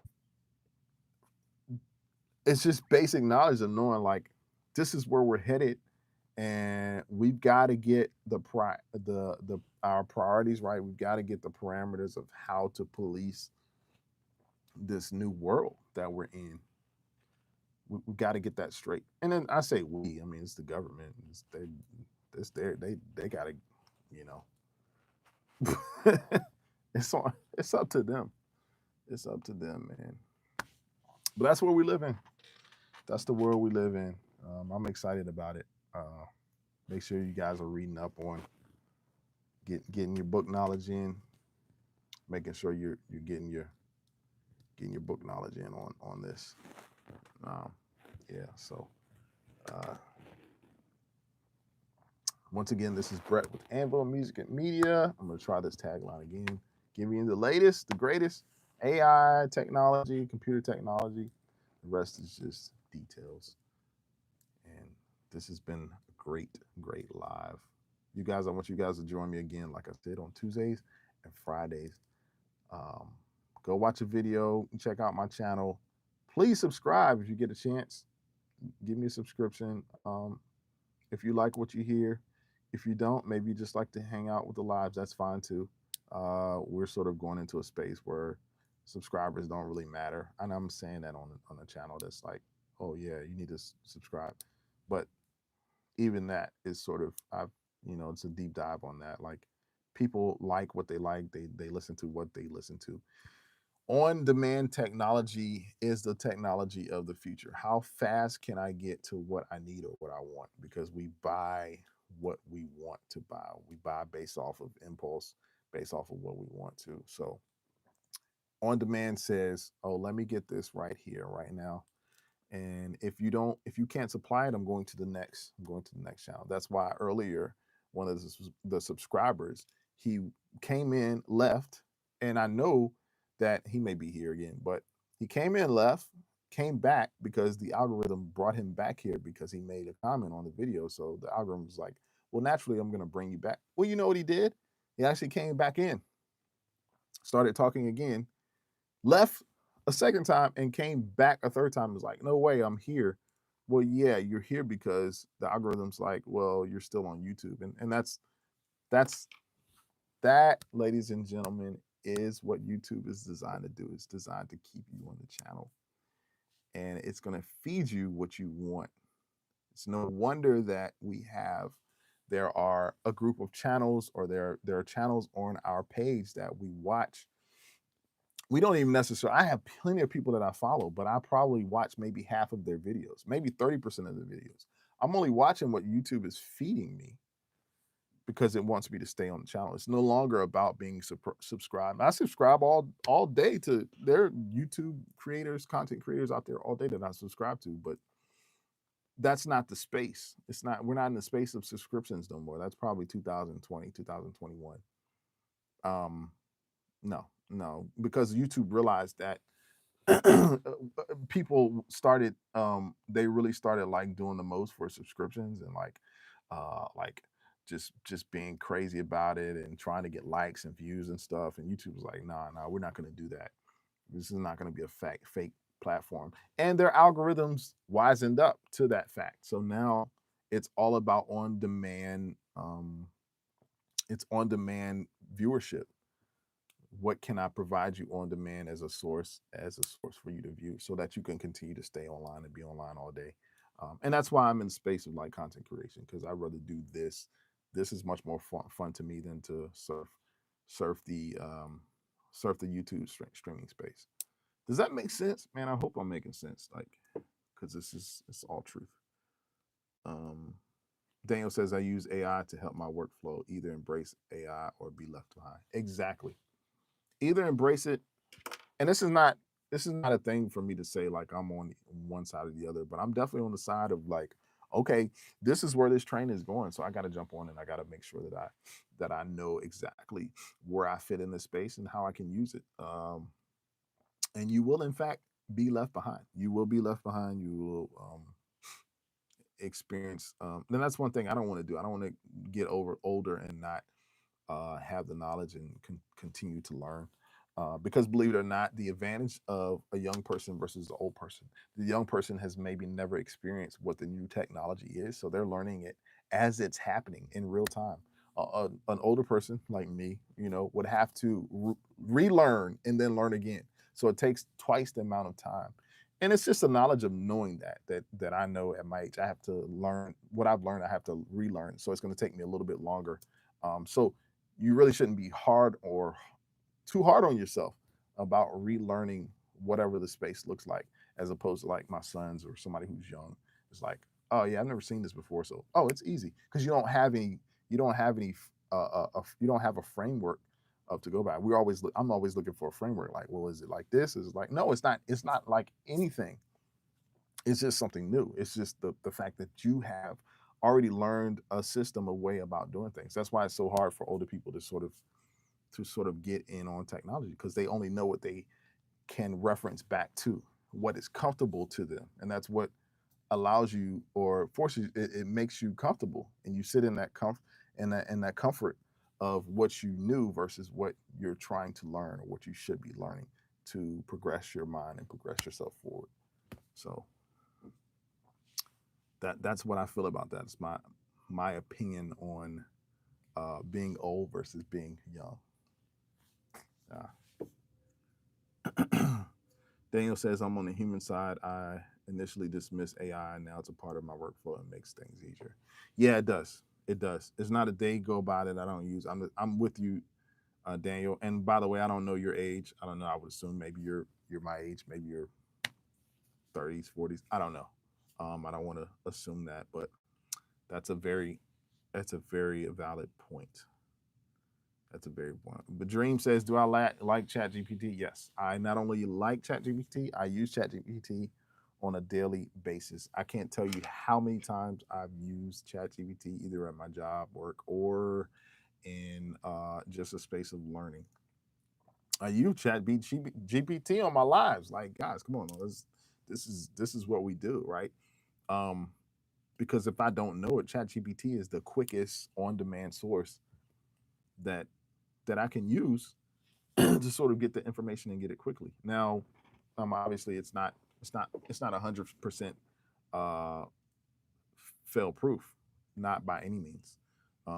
So you better be, if you're using it, you better be checking it and rechecking it for validity. And you definitely need to be knowing what you know, because when you're talking to it, oh, I got a fly in here. It's like a mosquito or something. When you're talking to ChatGPT, you got to have the information on lock, at least what you know, so that therefore you can cross check it, because it's not going to always give you the